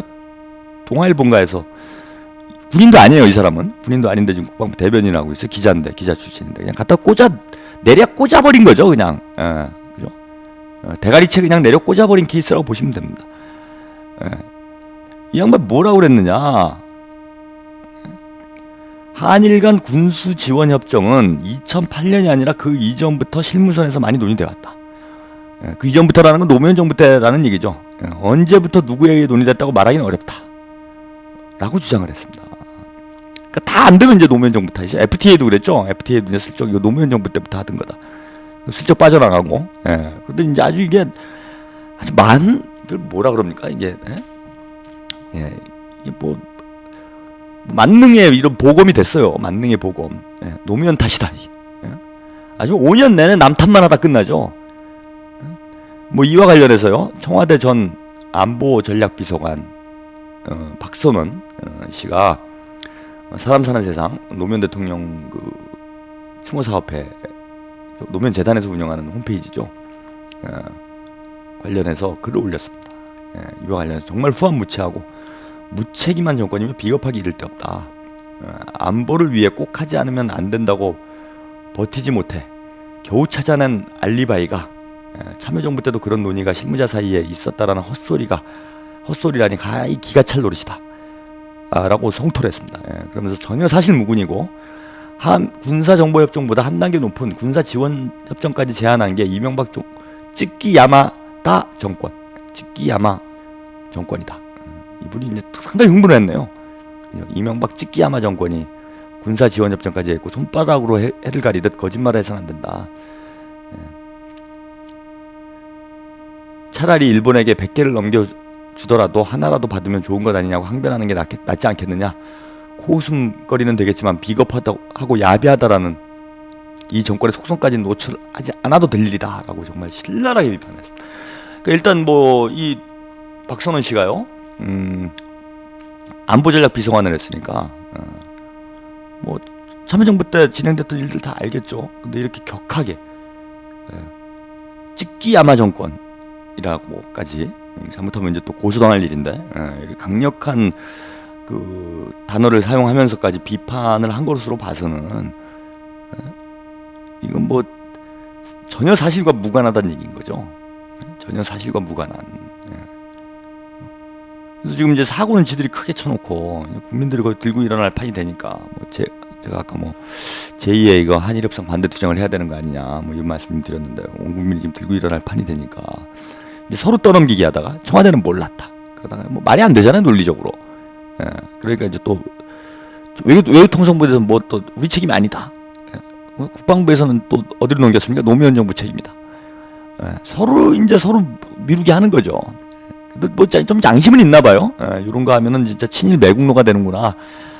내가 그것까진 못하겠다. 뭐 이런 뭐 양심에 걸려서 그런 건지 지금 서로 떠넘기기를 하고 있습니다. 이런 행태만 봐도 그죠? 내용을 뭐 분석하기 앞서서 지금 서로가 이렇게 떠넘기고, 그죠? 마치 폭탄 돌리듯이 이리 미루고 저리 미루고, 심지어는 이게 뭐 이걸 뭐라 그럽니까? 이게 참 그 무덤을 다시 파가지고 뭐 형벌을 하는 걸 뭐라 그러죠? 갑자기 생각이 안 나는데.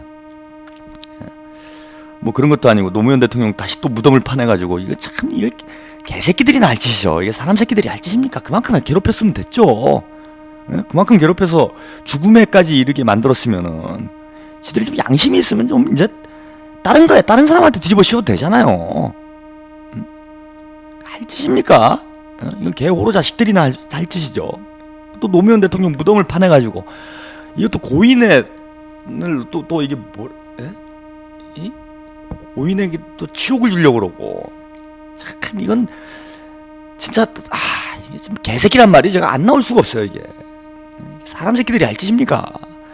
최소한의 양식과 도덕, 인간으로서의 어떤 품격이 없는 존재들이죠. 이거는 꼭 그렇게 넘겨야 돼요.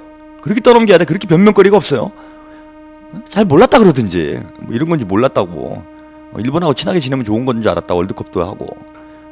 난 차라리 그렇게 얘기하지. 월드컵 때 노무현 정부가 잘하길래 일본하고 친하게 지내도 되는 건 줄 알고 우리는 했다, 그래버리면 되잖아, 차라리.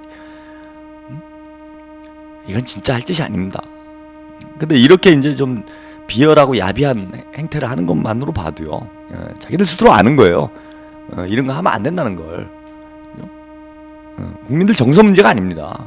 어떻게 일본하고 합세를 해가지고, 그래도 북한이 아무리 믿고, 북한이 아무리 우리를 뭐 위협하고, 그래 종북이 아무리 뭐 문제가 있다고 해도 일본 놈들하고 합세를 해가지고 동포들이랑 전쟁을 할 생각을 어떻게 합니까? 이게 사람 새끼들이 할 짓이에요.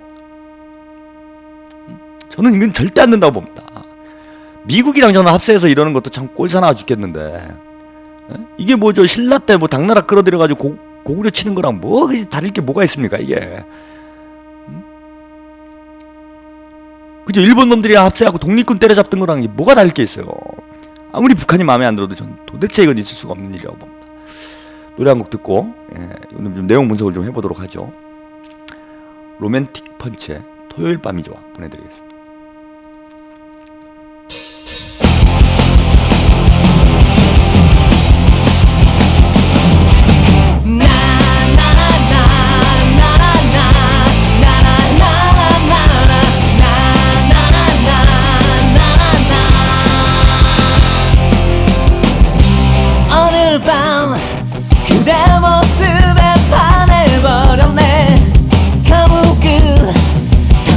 맞은 것처럼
토요일 밤이 좋아 보내드렸습니다. 그 월요일인데 토요일 벌써부터 생각하고 있으시면 힘들어요. 그죠? 월요일을 즐겨야 됩니다. 저는 월요병은 방송을 월요일 날 하기 때문에요. 월요병은 없어요. 방송 뭐 아무 생각 없이 와서 그냥 떠들어대고 하기 때문에 뭐 큰 부담은 없습니다. 그리고 뭐 생활이요. 제가 지금 뭐 주말과 저는 뭐 약간 뭐 뭐라 그럽니까 이 자유직 비슷하게 지금 생활하고 있어갖고 뭐 주말과 평일에 별로 차이가 없습니다. 뭐큰 차이가 없어요. 뭐 이번 주 같은 경우에는 뭐 주말에 좀 쉬었는데 쉴 때도 있고 뭐 주로 뭐 이제 강연을 다닌다거나 뭐 이런 일정들이 많아서 오히려 주말에 그런 게 많아요. 주말에 뭐 지방을 간다거나 이번 주부터 이제 또 계속 지방 일정이 또 대목입니다. 제가 7, 8월이 되면요 조금 바빠져요. 7, 8월이 되면은 이제 뭐 강연 이렇게 할 수 있는 기회가 많이 있습니다. 학생들이나 이제 뭐 방학도 하고 뭐 이러니까 여기저기서 이제 강연이 좀 들어와가지고 보통 이제 주말에 많아요.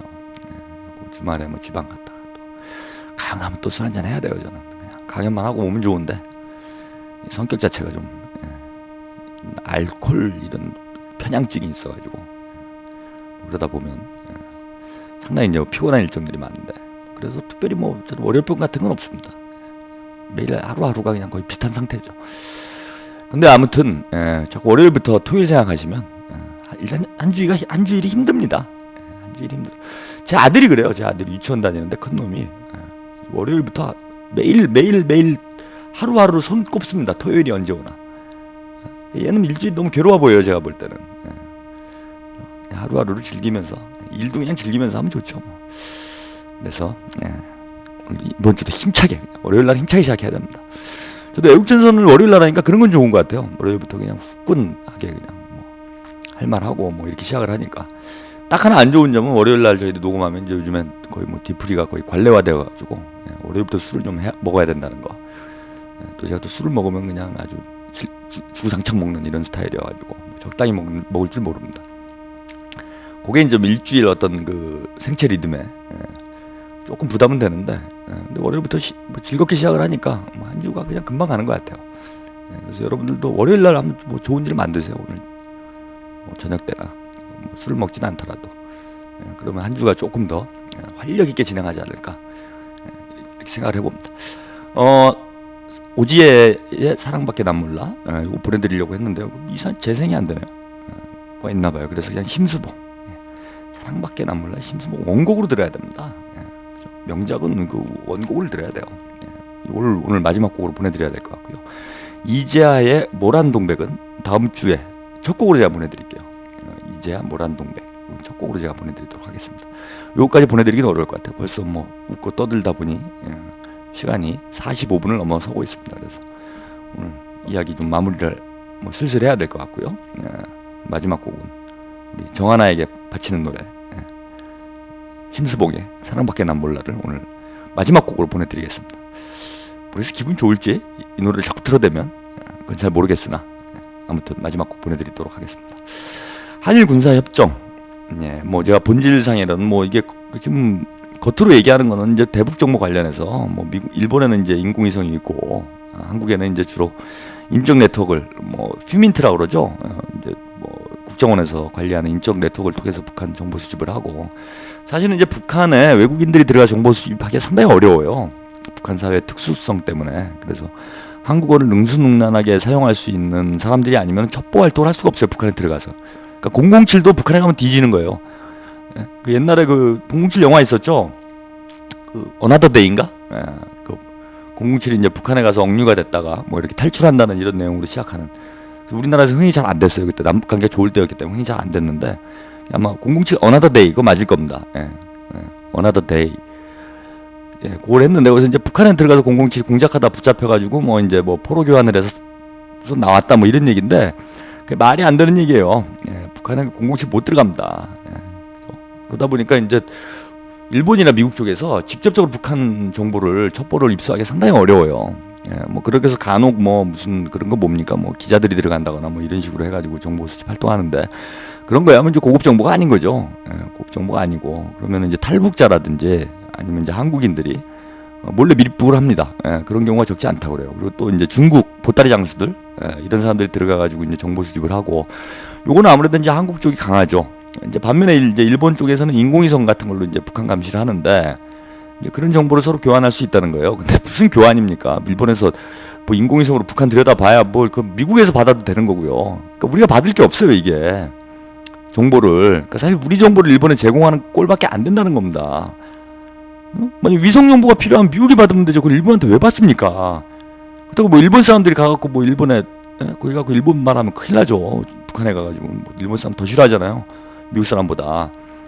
그러다 보니까 결국은 이게 말이 군사정보 뭐 협정이지, 우리가 일본에 일본적으로 군사 정보를 제공하는 꼴밖에 안 되는 거고, 그러니까 목적 자체가 무슨 정보 교환에 있지 않다라는 게 이게 선명하게 드러납니다. 그리고 바로 뒤에 이어지게 될, 지금 이게 이제 가장 큰 쟁점이고 논란인데, 군수지원협정으로까지 가겠다 지금 이러고 있는데, 군수지원협정 이게 포인트라고 봐요.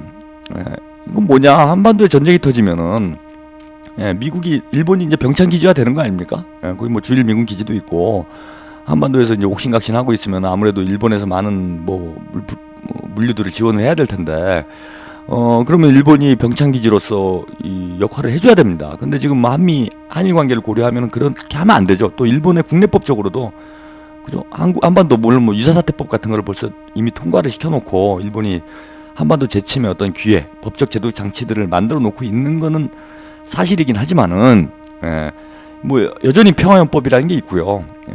그죠? 일본이 노골적으로 한반도 전쟁에 지금 개입할 만한 이런 상황은 아니라는 거예요. 이런 상황은 아니라는 겁니다. 그래서 지금 정보 협정을 맺고, 그다음에 군수 지원 협정을 맺고 이런 단계로 넘어가면서 일본이 한반도 유사시에 직접적으로 개입할 만한 이런 제도적 정비들을 하나하나 해나가는 겁니다. 그래서 요거는 이제 약한 것부터 간을 보는 거예요, 간을. 제가 볼 때 간을 보는 겁니다. 슬쩍 이제 한번 넣어보는 거죠. 어떻게 반응이 오나. 근데 이제 생각보다 우리 국민들 반응이 세게 오니까 얘네들이 좀 당황하고는 있는 것 같은데, 뭐 전 당황하거나 말거나 갈 거라고 봅니다. 미국산 소고기 수입 때 봤잖아요. FTA 때도 다 보시고, 미국산 소고기 수입할 때 35개월 이상은 수입하지 않겠다 뭐 하고 뭐 별 소리 다 했지만 뭐 다 물건도 갔잖아요. 이제 FTA도 뭐 재협상을 하느니 어쩌니 하는데, 일단 통과시키고 나니까 끝이잖아요. 그래서 뭐 지금 뭐 국민들이 당장 지금 반짝 시끌시끌하니까, 뭐 이명박 정부에서 뭐 네 탓이니 내 탓이니 노무현 정부 탓이니 하면서 이제 여론 물타기 뭐 이렇게 한두 달 하고, 국민들이 또 슬슬 가라앉고, 또 이제 대선 국면 들어가잖아요. 이제 곧 대선 국면 들어가면은 뭐 이제 정신 없을 텐데, 그 참에 은근슬쩍 또 통과시켜 버리는 거죠. 그리고 이게 저는 뭐 일본도 일본이지만 미국 쪽에 지금 미국 쪽에 강하게 요구를 하고 있어요. 그 이유는 뭐 북한이 뭐 이미 핵무기를 보유를 했고, 미국 단독으로 북한과 이제 전쟁을 하는 것 자체가 상당히 어려워진 조건인데다가, 뭐 중국도 지금 지속적으로 성장 발전하고 있지 않습니까? 그래서 북한, 중국 또 양국의 어떤 경제협력, 군사협력이 아주 밀접해지고 있는 조건에서 미국 단독으로 혹은 한미연합군만으로 북중과 지금 또 군사적으로 경쟁한다라는 게 미국 입장에서 상당히 큰 부담이 될 수밖에 없고요. 특히 한반도에 어떤 유사시 유사 사태가 발생을 해가지고 전쟁이 터진다라면은 뭐 한미 양국의 힘만으로 북한과의 전쟁에 승리한다 라고 지금 자신하기가 어려운 요건에 있습니다. 그리고 또 미국의 지금 경제 상황을 좀 잘 볼 필요가 있는데요. 미국이 지금 오바마 행정부 들어서 가지고 국방 예산을 계속 감축하는 상황이죠. 지금 적자 때문에 지금 중앙정부 연방정부 적자가 뭐 10조 달러를 넘어섰지 않았습니까? 10조 달러를. 뭐 어마어마한 천문학적인 지금 빚을 지고 있고, 반면에 지금 경제는 계속 어려워지면서 세수는 줄고, 기업들은 휘청휘청하기 때문에 이게 자꾸 공적 자금이 투여가 되고, 오바마 정부 들어서서 4년 동안 달러 폭탄을 3번인가 제가 기억하는데 터트린 걸로 알고 있어요. 뭐 2008년 직후에, 금융위기 직후에 7천억 달러 한번 터트렸죠. 6천억 달러가 한번 터트렸고, 뭐 3천억 달러 또 한번 터트렸나요? 제가 정확히는 기억이 안 나는데, 아무튼 뭐 달러 폭탄을 지금 2-3차례 정도 터트렸습니다. 뭐 이거 돈 다 어디서 나오는 거예요? 정부에서 국민들 세금으로 돈을 내야 되는 건데, 경제가 불황이니 세금이 늘어날 리는 없고, 그죠? 그렇다고 또 세금을 늘리자고 지금 얘기하자니 서민들 호주머니가 빠듯하고, 그러면 결국은 긴축 재정을 하는 수밖에 없어요. 지금 경제의 어떤 회생을 위해서라도. 그럼 좀 뭐 미국 예산에서 제일 많은 게 이 국방 예산 아닙니까? 국방 예산 줄이는 거 외에 다른 부분은 줄일 것도 없고요. 지금 뭐 이미 미국이 제3세계화가 돼 있습니다. 뭐 의료보험 옛날에 시코 같은 영화 보면은 의료보험도 제대로 적용이 안 되잖아요. 부시 행정부 18년 동안 이미 뭐 복지 예산, 복지 정책이라는 건 다 초토화됐고, 예, 미국 입장에서 뭐 더 이상 줄일 수 있는 이런 뭐 민생 복지 예산도 없습니다. 결국은 그렇다고 뭐 기업에 지금 세금을 더 내라고 할 수도 없고요. 그죠? 뭐 경기가 안 좋은데 오히려 감세를 해줘야 될 형국이고, 이러다 보니까 이제 국방 예산을 줄이는 방향으로 갈 수밖에 없는 형국. 그러면은 이 돈을 누군가 벌충을 해야 되는데 누가 벌충을 하겠습니까? 한국이야 뭐 경제 규모가 빤한 거고, 이거 뭐 푼돈이죠. 한국에서 뜯어가는 거. 뭐 우리 입장에서는 푼돈 아니지만 미국 입장에서 볼 때는 그렇다는 거죠. 그러면은 이제 일본이 역할을 해줘야 돼요. 앞으로 일본이 동아시아 지역, 그 미국의 안보, 동아시아 안보, 미국의 동아시아 패권을 유지하는 데서 역할을 해줘야 됩니다. 일본 돈 좀 내야 된다는 거죠. 근데 일본이 바보입니까? 돈만 내겠습니까? 한번 생각을 해보세요. 어떤 호구가, 뭐 물론 우리 글로벌 호구도 계시지만은 뭐 그런 분도 있지만, 일본은 그 정도로 정치인들이 바보는 아닙니다. 그리고 구구파들이 아까 뭐 낙하선의 얘기도 했는데 전후정치 청산 뭐 이런 게 다 무슨 뜻인지 아시잖아요. 미국한테 이렇게 우리가 끌려다니고 이러지 말고 우리 과거의 영광을 되찾자. 일본의 구구파들은 적어도 이런 정도의 정신 세계는 있어요. 이 정도의 제정신은 있습니다. 그냥 말 그대로 보수 우파라고 할 수 있는 거죠. 그러면 면에서 보면 한국은 보수 우파도 아닙니다. 이거는 그죠? 그냥 친미 매국노들인 거죠. 우파는 무슨 놈 우파입니까? 우파가 외세한테 이렇게 껌뻑 주는 우파가 어디 있습니까? 아무튼 뭐 말이 옆으로 샜는데, 일본은 뭐 요구사항이 있을 거라는 거예요. 그 요구사항이라는 건 제가 볼 때는 동아시아 지역에서의 어떤 일본의 위상을 격상시켜달라는 거겠죠. 우리가 역할을 부담하는 만큼 동아시아 지역에서 일본의 위상을 미국이 보장을 해라. 우리가 쉽게 얘기하면 우리 떡고물도 좀 보장해라. 일본에서의 어떤 독자성, 그죠? 동아시아 정치에서 일본의 독자성을 보장하는 방향으로 요구를 할 겁니다. 그러니까 지분을 달라 이런 거죠. 그러니까 한일 군사협정이 추진되는 배경은 바로 이런 데 있어요. 미국은 자기 힘으로 동아시아를 지금 통치할 만한 여력이 안 되고, 그러니 일본을 끌어들여야 되겠는데, 그죠? 일본은 그냥은 안 주겠다. 한반도 정도는 어떻게 돌아와요. 독도라도, 생각구 열더라 독도라도 내놔라. 그러면은 일본의 지분을 미국이 일정하게 인정을 해야 되기 때문에, 그죠? 한일 군사협정 뭐 이런 거 맺어주면서 일본에게 출로를 열어주는 거죠. 다시 그죠? 유라시아 대륙으로 진출할 수 있는. 그러니까 이것이야말로 한일 지금 합방으로 가는 이미 첫 단추를 꿰고 있는 거예요. 한일 합방이 뭐 갑자기 한 게 아니잖아요, 여러분. 19세기 말부터 계속 일본이 와가지고 찝적찝적 대고, 거기에 매국노들, 친일파들이 합세를 해가지고 이래저래 좀 농간을 부리고, 이런 작업들이 수십 년간 지속된 결과로서 한일 합방이 이루어졌다는 거 여러분 잊어서는 안 됩니다. 지금 이 한일 군사협정이 제2의 한일 합방으로 가는, 이제 한미 합방은 뭐 이미 FTA 하면서 한 거고요. 한미 합방에서 한 발 더 나가서 한일 합방으로까지 가는 이런 첫 단추가 될 수 있다는 것, 우리 국민들이 반드시 알아야 됩니다. 그리고 어떻게든 내 나라 내 조국을 우리 국민의힘으로 좀 지켜내야 된다 라고 봅니다. 오늘 한반도 통신은 여기까지고요. 다음 주에 또 만나 뵙겠습니다. 심수봉의 사랑밖에 난 몰라 보내드리면서 오늘 닫겠습니다. 2시간 동안 감사합니다. 감사했습니다. 다음 주에 뵙겠습니다.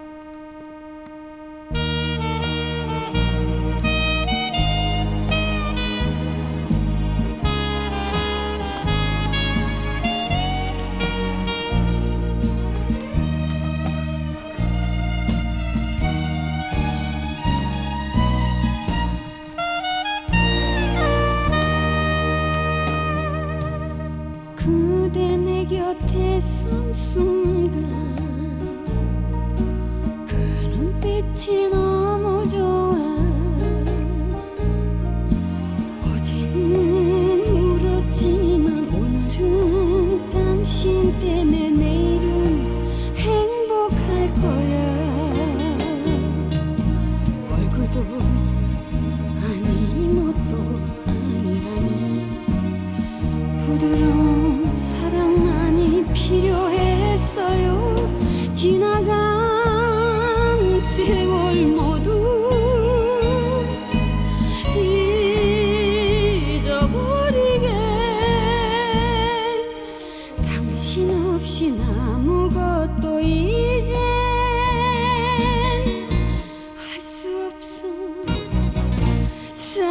속삭여